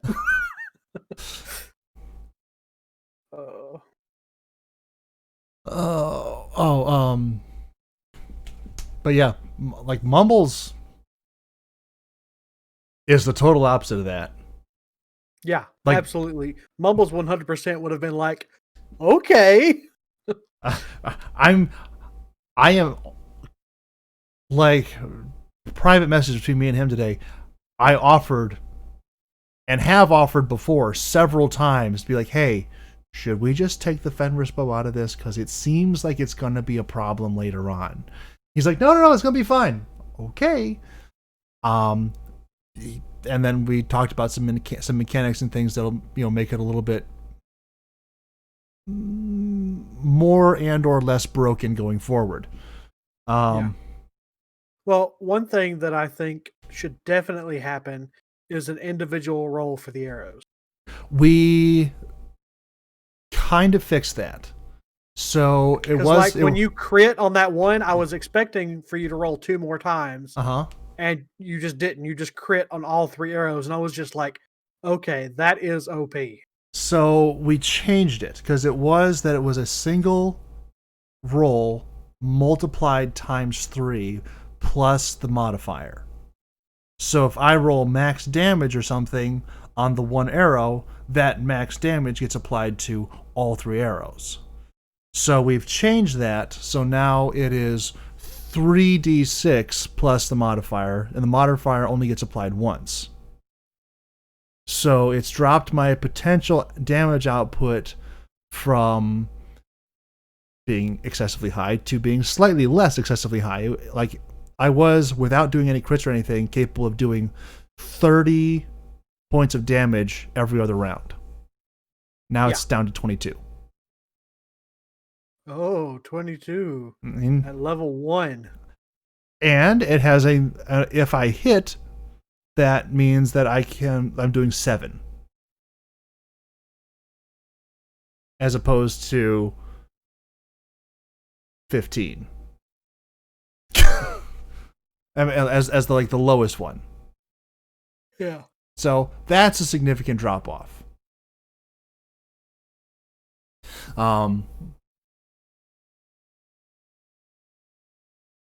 Plus, as a player, I'm trying to find the right way to balance things out, so it's not like where I'm trying to figure out really which is the more broken and overpowered version.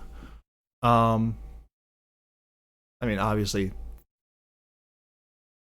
whether I should be focusing more on reloading and then firing on the every other turn, or if I should just be using an opening volley and then firing normally from there. But we have only had 2 combat encounters, so there's not been a lot of time to try and work that out. And yeah. So those are very interesting things that need to be, sort of figured out as we go ahead. Kronos? Zonos' brother? That was not Kronos or Zonos, but what was it? I think it was Monday or Tuesday. I had a session with Ducky. Just the 2 of us. We were trying to work out some voice issues with her that apparently didn't stick based on our Tuesday night session. Sorry, Ducky. She has a tendency to do this right here. I know, and I'm like the majority of our session was Ducky. You are a lion and a barbarian. I've never heard of a lion barbarian who talks so softly and so properly and so quietly and demurely as you do. But sometimes it's like, no, you're a lion barbarian. Go bite someone's foot off and then come back to me. Like, I'm not trying to tell you how to play your character, but I'm gonna tell you for a second how to play your character. I mean, yes. It's probably not very nice, is it? Yeah, you're not very nice. That's fair.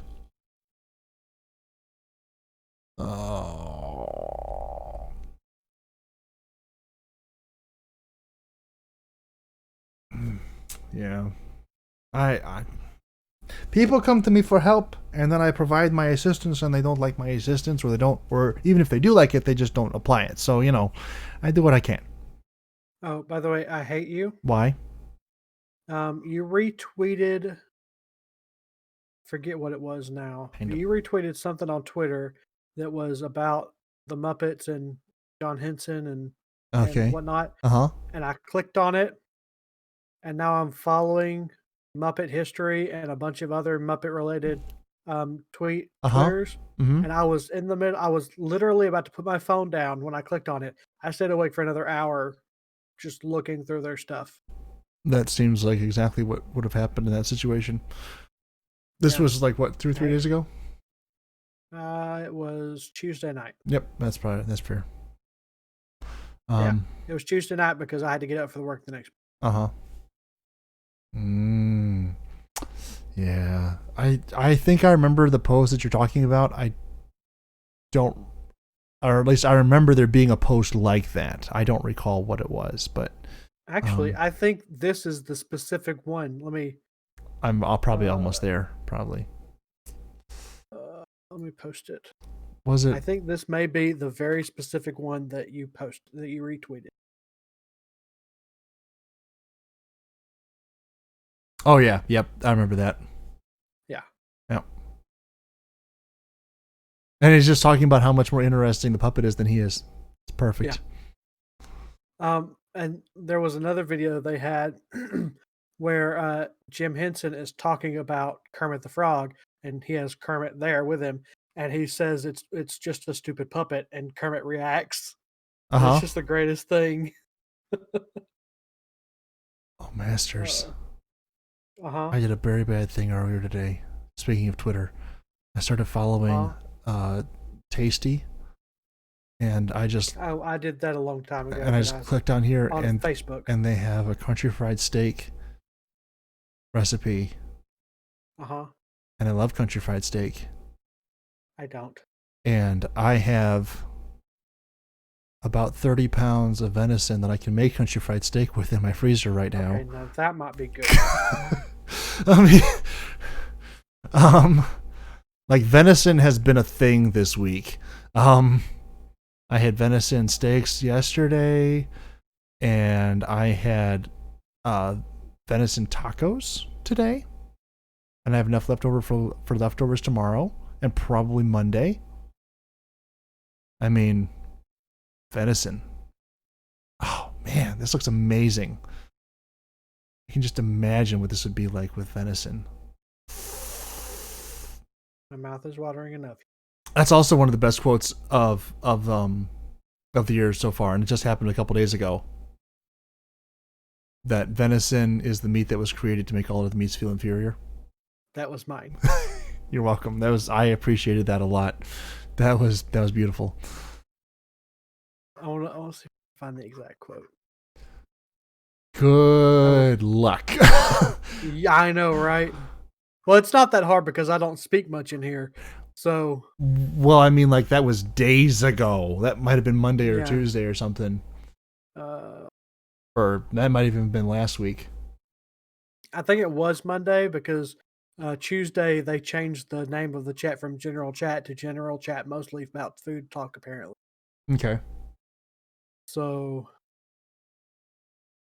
and I can just scroll up here real quick and see where I started talking a lot. Wait a second. And that's. I got this. Oh yeah, search. Duh. Yep. That was the 16th. I'm almost there.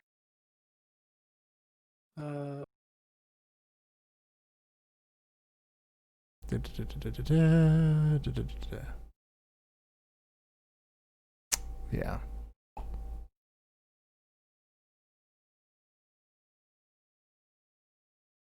Oh, then again, venison is just meat God put on the earth to make all other meat feel inferior. Mm-hmm. Yep. I mean, I'm certainly a living example of that right now because I have so much venison and it is so good and I'm enjoying it so much. Oh.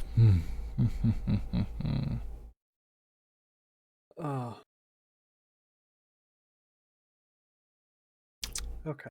Yeah, it's good stuff. Oh, you just retweeted it. Thanks. I don't like gravy on my meat though. That's the main issue I have with country fried. I also hate Salisbury steak. See, I don't like to me, country fried steak is the exception. Like, it has to have gravy. Otherwise, it's not properly country fried. Like, if I'm not in immediate danger of all of my arteries clogging at the same time, it's not properly done. And the only way to really accomplish that is with gravy. That biscuit looks amazing, though. I know. So I like and retweet stuff on Twitter. I know. Mostly so that I can find it later. This one I want to find later and then do bad things too. Or good things. I mean, it's going to be bad things to me. I guarantee you that.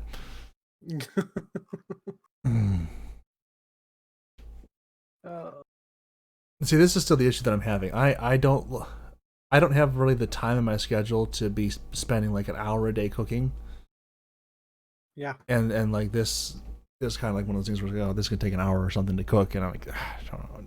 Like it would be like a Sunday afternoon kind of thing, and I'll do that, and I'll have it the one time, and then I'll do something else much later on. But in the meantime, I'm like, man, this looks amazing. I want to have this. I'm just, not super happy about having to wait.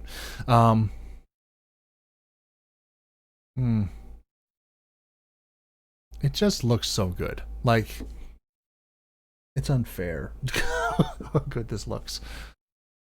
You know what? I'm doing it, Masters. I'm doing it. Give me this. Where is it? What are you doing? I'm pushing the button. There's the button.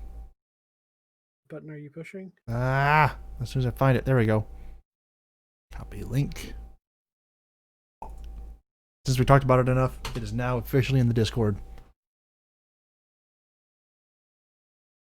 Deal with it. What is this?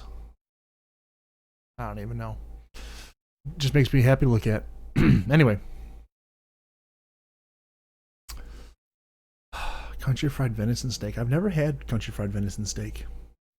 I don't think anybody. Well, I won't say that. I'm sure somebody's had it before. I'm sure somebody's had it before. Yeah.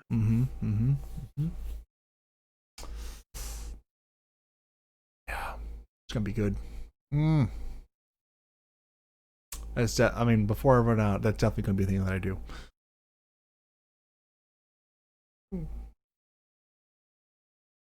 I actually really surprised myself. My venison tacos today were surprisingly well done. And that's with me not really knowing what I was doing. I was just kind of guessing. Yeah. And like I said, worked out pretty well. Venison is a little bit drier than regular meat, and so I had to work really make sure that the moisture content didn't dry out. Greasy. No, it's not at all. Still very flavorful, obviously, but absolutely. Man. Yeah.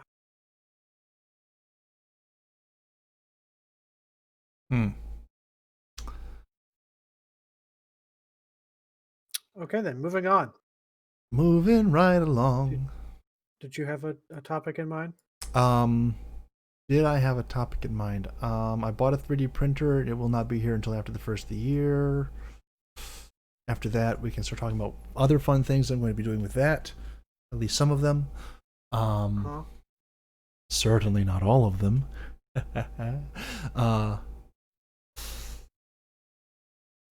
Let's see. I believe I mentioned my kettle the last time and how enthusiastic I am about that. Yes. Yep.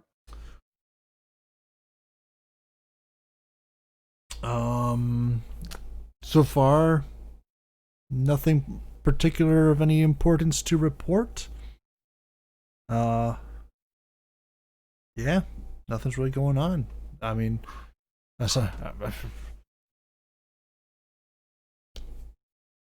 probably going to be putting in some more applications next week for a new job because I really need to stop working at the one that I'm at.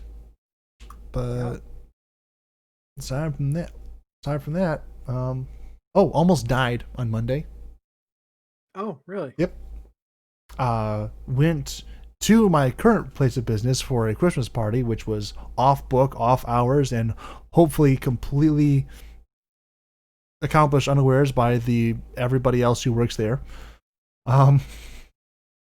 And as I walked in the back door, discovered that there was in fact no traction on my shoes, and did just like feet went straight out from under me, straight up in the air, landed on my head. For like 3 days afterward, like my entire neck was just like swollen, and I couldn't move it very well. But yesterday that kind of cleared up. So, yep, that was a thing. It's hilarious. I wish I had video. I mean, a lot of people wish they had video of that. I didn't die though. Everything was fine. You didn't die? I'm not talking to you. Not talking to you from the great beyond. I mean, I didn't even like have any serious injury. Like, it's only a couple days later, and I'm fine. Are you in the great before? Definitely in the great before. No, you're not. I don't know. You're in the great during. I mean, it's not all that great. We were talking about soul earlier. Oh, I don't have that particular terminology down yet, but I understand what you're saying now. Gotcha. Mm-hmm. Gotcha. I always imagined the great before just like it was, actually. Like, I feel like they took that image out of my mind and was like, yep, this is what it is. All the little souls are created, and then we start throwing weird things at them. You 5 go over to the self-absorbent. We should really stop putting people in there. And you folks go into the tent of crippling self-loathing. Okay.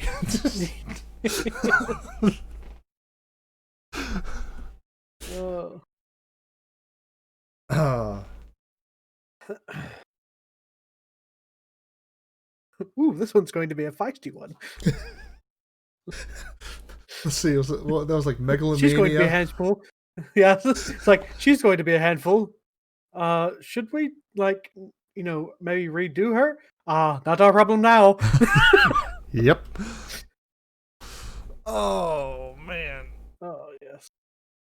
So, since you're out of topics, yes have an excellent topic. You have an excellent topic. Okay, hit me with your excellent topic. Yes.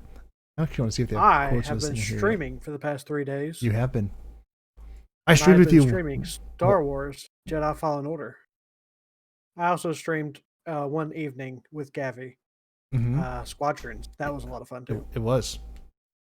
But I've been having a ton of fun with Jedi Fallen Order.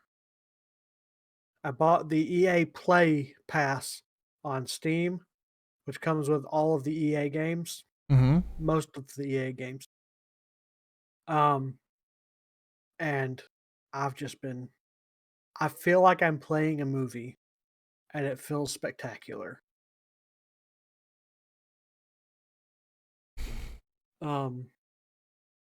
So today I tried to go to Dathomir, which I aptly named Deathamir before actually going. Yep. And it proved to be just that, Dathomir. Yeah, I know a lot about Dathomir. Oh my goodness. So much death. I died so many times. Oh, yes. So I ended up, I got through one story bit of it. And then I went back and went to a different planet, or not a different planet that I'd already been to, and started trying to go to the areas that I hadn't explored yet. Mm-hmm. And are you planning on playing it? Should I not spoil it for you? I mean, I'm tacitly planning on playing it, but I mean, it's over a year old at this point, right? I think so. Yeah, I mean, don't worry about it. I will if I am particularly November 15th, 2019. Yeah, I'll probably get around to playing it at some point. You need to send me a link or something to the whatever it is that you got signed up for the EA thing. But that will assist me greatly in getting involved with it.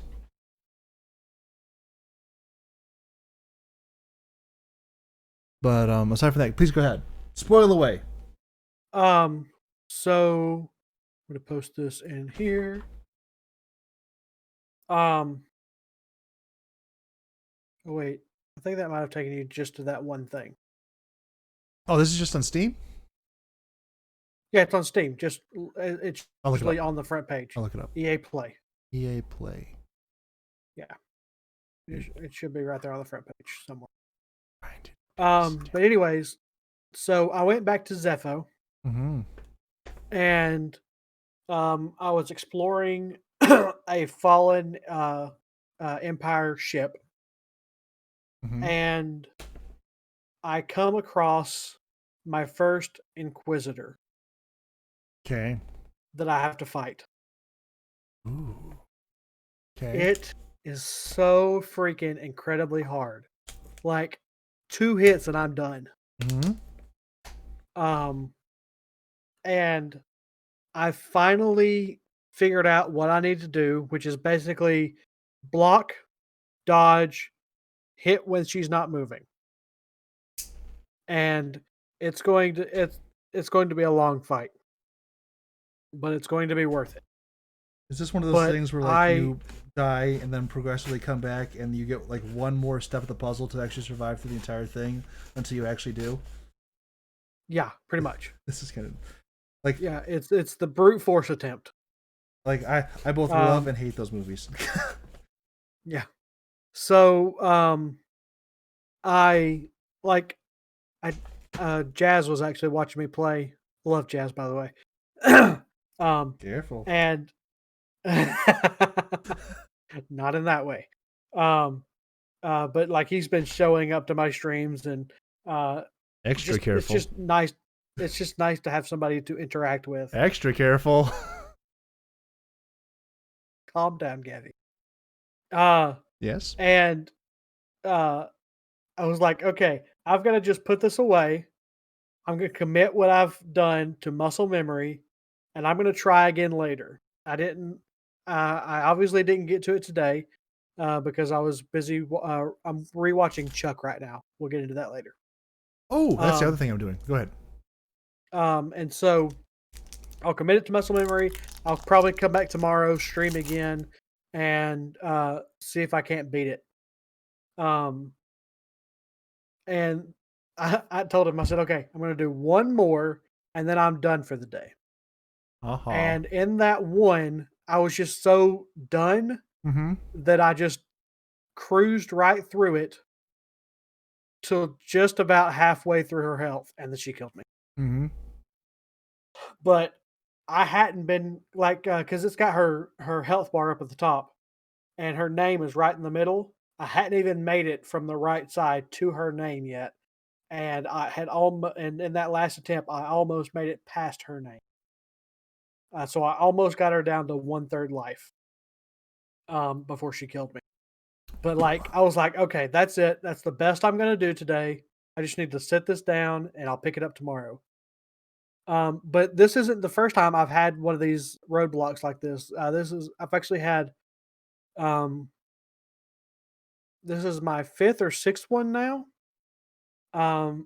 But my most, before this one, this thing's only $30. The Dathomir, huh? This thing is only $30 for the year.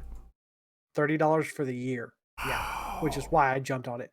For less than half of what you would have to pay for the full game, you can have all the other games. So we could play Battlefield 2 together. I actually really wanted to play Battlefield 2, and then I heard how broken it was. But I'm not going to pay. I'm not going to pay that money. Yeah, and then it's like, but if you can get access to all the games for the full year, exactly. I might be putting in my credit card information right now. Yeah, I totally did because Fallen Order actually went on sale, and so I went and I clicked on to buy it for $29, and then I saw EA Play, and I was like, for the same price, I could get all of these games for a year.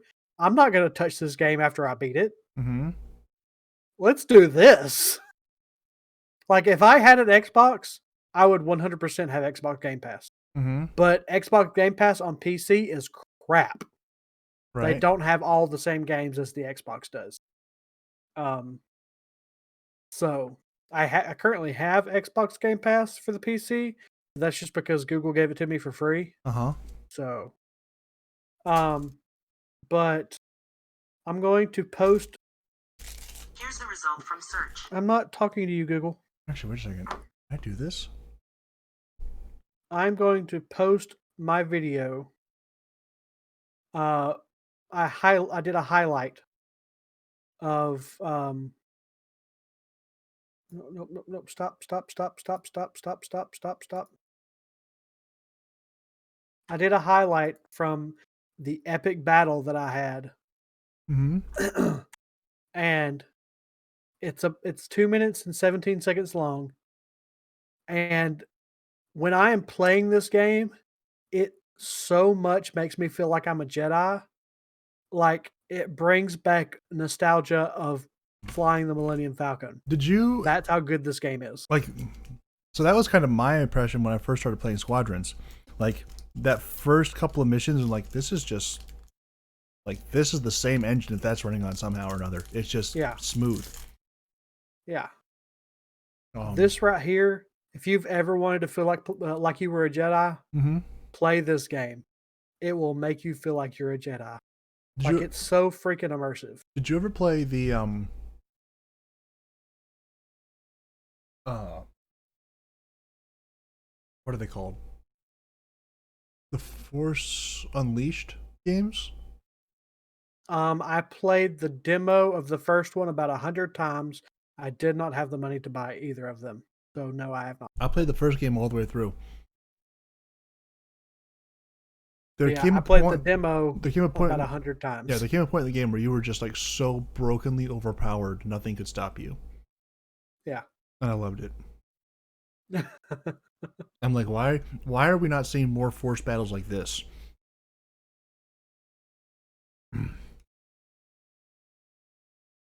Like that was one of my things way back when in what was it, 2016, 2017, when we were still waiting for episode 8. I had a pitch idea for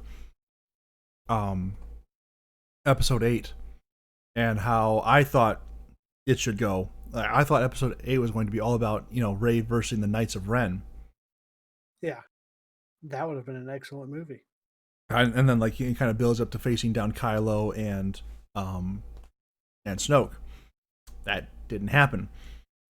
But in it, all of the Knights of Ren were like Force users, but like different variations on Force users, like they are described in the Expanded Universe books, where like some of them are good at this version are good at this aspect of the Force versus this aspect, and she kind of like has to learn. It's like a real learning and growing experience for her to figure out how to encounter things with the Force. And like the last one, she like comes up and she's like, nearly a fully realized Force user, and she encounters a guy who is a non-telekinetic Force user. And this was like my big pitch for it, because this was like the big battle, And this guy comes through and he has every dirty trick imaginable. He has an extending lightsaber. He is the master of deflecting blaster bolts and like redirecting them and everything else like that. On the other end of his lightsaber, which is, it's double bladed, of course. Doesn't really look like a double bladed lightsaber, but like that's the big trick. Like she like force blasts him over like a cliff, and it's like of course it's the rain and everything, and he's already like cut down like 50 or 60 guys who are from the Resistance, and they're all like in pieces all over the place, and Poe is missing a leg or something, and he has to get like an electronic How about this? Poe is just missing. Wait, no, not Poe. Finn. Continue. And anyway, other one, but they got like a half a leg missing or something like that. Like you clearly saw bad things happen to them, and then like she finally gets to a point where she's like force blasts him over a cliff, and he flips his lightsaber around and he shoots a grapple cable onto the cliff, and he's hanging there.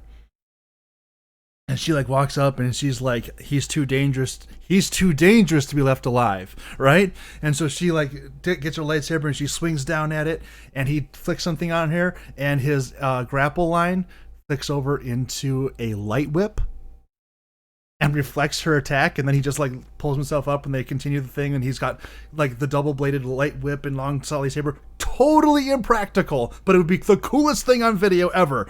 Way better than what we got. But anyway, yeah, that didn't happen. I'm sad.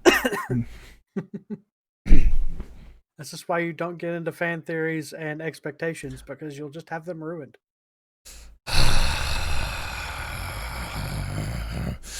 But like every so often, they do an intelligent thing, like The Mandalorian, What would be the most intelligent in series, like, make sense thing they could have possibly done with the Mandalorian? Have Luke Skywalker show up. What's the thing that nobody expected them to actually do? Have Luke Skywalker show up. What did they actually do? They had Luke Skywalker show up.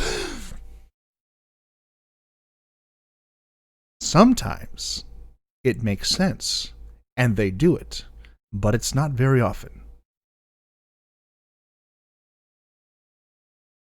Yeah, as long as Dave Filoni's As long as Dave Filoni's what? in there. He's in I'm there. so stinking excited for all of the Star Wars shows coming out because he's going to have a hand in all of Mm-hmm. Mm-hmm. Oh, man. And Jon Favreau. That was the other meme you sent me. Jon Favreau holding up the whole of the Star Wars franchise on his back. Yes. Yeah. Well, I now have Fallen Order and everything else. Because, Nice.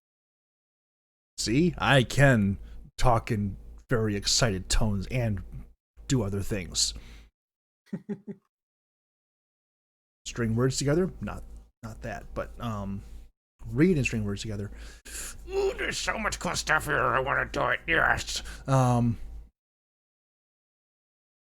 Yeah. That could be something. Exactly. That could be something fun we could do. Have you ever heard of a game called A Way Out? No. It is a co-op only game. And it is two guys trying to break out of prison.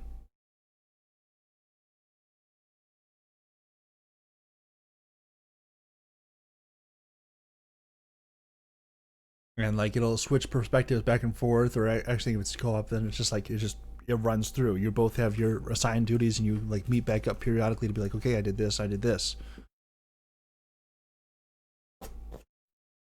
That does sound fun. Mm-hmm. I remember seeing like the first like 10 minutes or so of it a couple years ago. Because one of my favorite games ever is Portal 2 because of that reason. Me and Sass played a few levels of it, and then Sass went back into Sass. I know what Sassland looks like. I bet you do. Comes with being part of the family.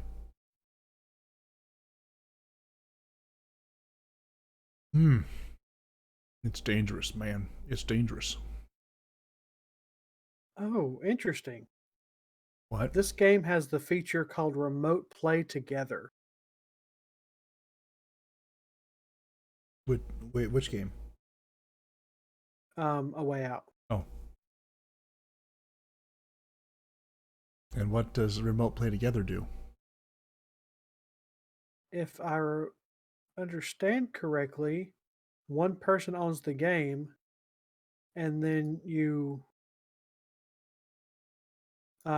share that game with somebody else, and you guys can play it together off of the one game.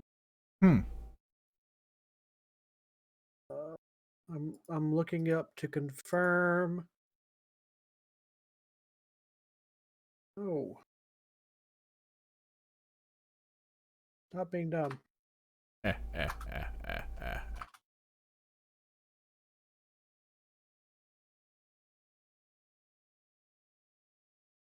Let's see here. Instantly share your stream local multiplayer games with friends over the internet for free. Using Remote Play Together, one player owns and runs the game, then up to 4 players or even more with faster connections can quickly join in on the fun. Oh. Launch the game from your friends list, right click and invite your friends. They accept in chat, and boom, you're playing together. Interesting.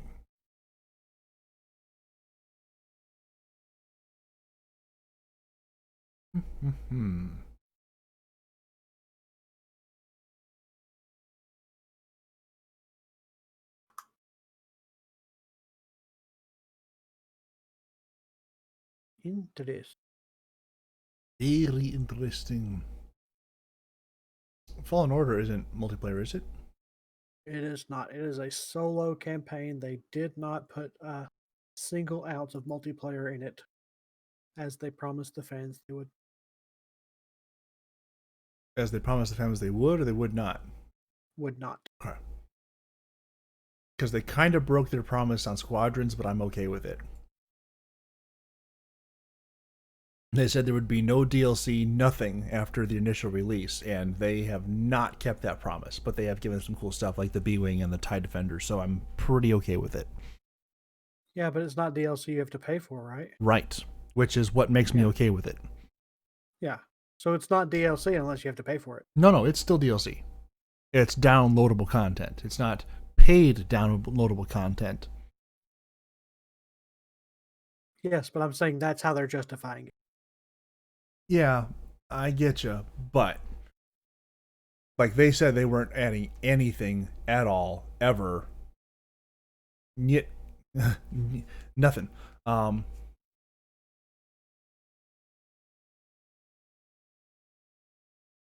Yeah. Anyway,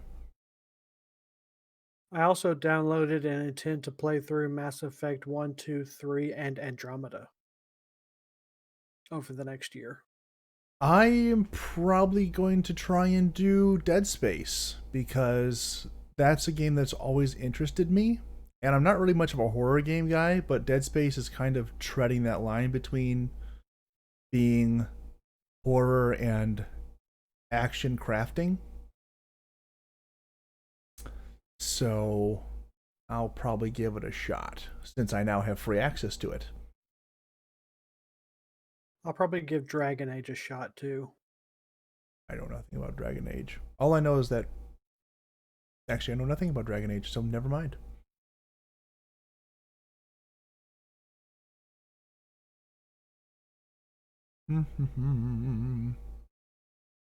It's a single player fantasy RPG. All this single player, you're making yourself sound like an introvert. It's funny. So I enjoy, like, I play a lot of games simply for the social aspect of it. Yep. Like that's why I played Fortnite. I hate Fortnite, but I played it because that's what all my friends were playing. Uh-huh. Um, but like KOTOR is my favorite game of all time. Well, I say that now, but I haven't finished Fallen Order yet. Fallen Order may be my favorite game of all time. And it's a solo game. Right. I liked Mass Effect. I've never actually finished Mass Effect. But I liked it. And I like a lot of solo games, but I didn't have the money to buy them, so I kind of stayed away from them. Uh-huh. And now that I've got this, I'm going to play all the solo games, but I still like that social aspect of it. Right. So that's why I'm streaming more. Gotcha. Like I'm playing a solo game, but now you can watch me play it and I can interact with you while I'm playing a solo game. I'm playing a solo game with people. Yeah. So my the stream I did on Friday. Yeah, so yesterday's stream, a couple of people showed up at the beginning, and then Divine Raven showed up towards the end. I only streamed for about 2.5 hours because I just I wanted to keep playing the game, but it was like didn't want to keep playing because it was like I was missing that social aspect. But like I streamed for 6 hours on Thursday because I had people in chat most of the time. Most of it was Jazz. And then some other people came in at different times. And then today, Jazz came in, and I would have kept going if I hadn't been at a stopping point for that Inquisitor. Uh-huh. I was all for keep on going, but I knew I was not in the mental capacity to beat that Inquisitor, so I just had to set it down for the day. But yeah, funny. I'm an introvert that likes to socialize, but only from a very, very far distance. Right. But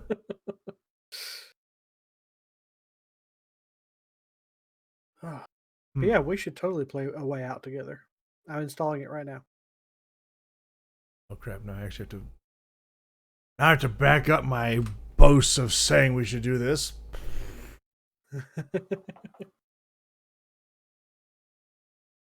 Here's somewhere. There it is. All right, fine. Maybe fine. even like bi-weekly before we start recording the podcast. We just play for a couple of hours together and then stop streaming and then record the podcast. Sure. That's see. This is an intelligent way to do things. Most people are just like, "Hey, I'm doing something in 5 minutes. I want you to be there." No. We are both INTJs. Yeah. Okay. And you're like, hey, here's a totally intelligent way of doing this. Let's schedule it out and do it. Okay, great, let's do it. Most people just don't understand this. Apparently, it's beyond their cognitive ability. It's to be like, hey, let's actually talk about this ahead of time rather than being like yesterday. I mean, like, and sometimes I'm an introvert, and sometimes I just want to be introverted. And there was someone who reached out to me yesterday, and they're like, "Hey, do you want to talk with this person, that person, the other person?" And I'm like, "No," but you can't just say no, because then then they get upset. I do. Well, I do all the time. well, I didn't just say no. I was like, no, Yeah, and here's why. You're a better person than I am.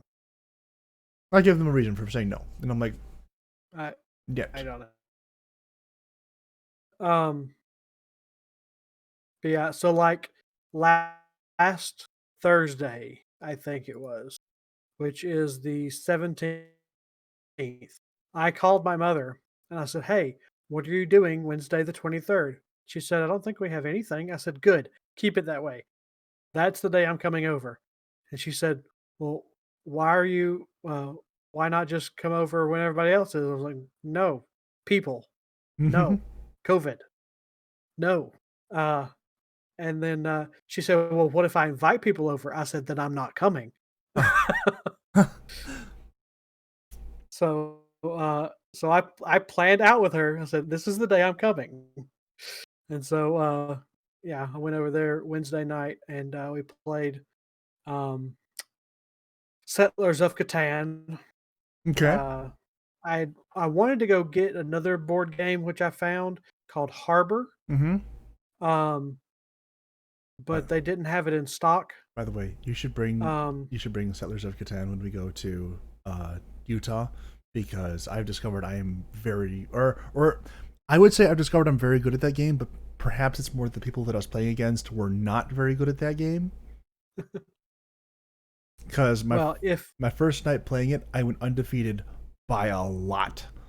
Yeah, my daddy won every game. Wednesday. And that's an if we go to Utah. I'm just saying we're going. Well, we'll figure it out. Well, it's less of an if and more of a when. I don't know that we're actually going to get to go in April like we had originally planned due to COVID, mostly. Hey, Utah is. Let's not get into politics, but I don't think Utah is going to be the issue. No, but I'm saying that if COVID is still as strong as it is right now, I'm not going. Just get the vaccine, you'll be fine. Probably. Yeah. No. Yeah. No. I'm definitely no. Well, no. Maybe eventually, but like, and that's eventually. I no. You can test the drug all you want on people that are willing. I'm not one of those people right now. Let's see what happens to the people that actually get it first round. See if it actually works like you guys say it do. and B, if there are no major side effects, like, I don't know, allergic reactions.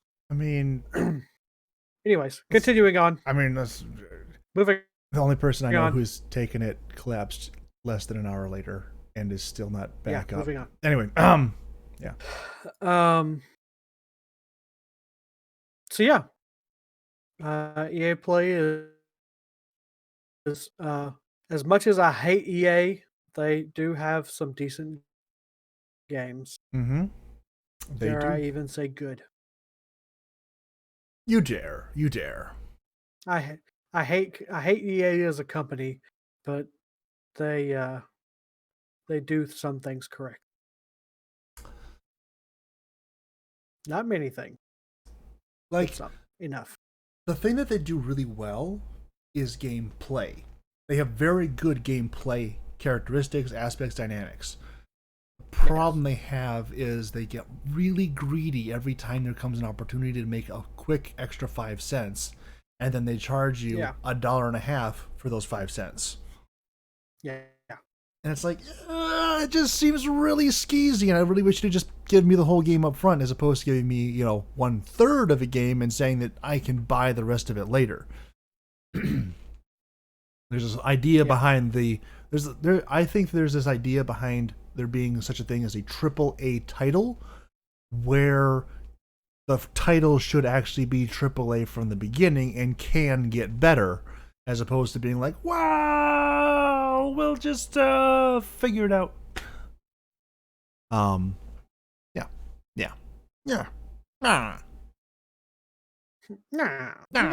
See, yeah. Okay.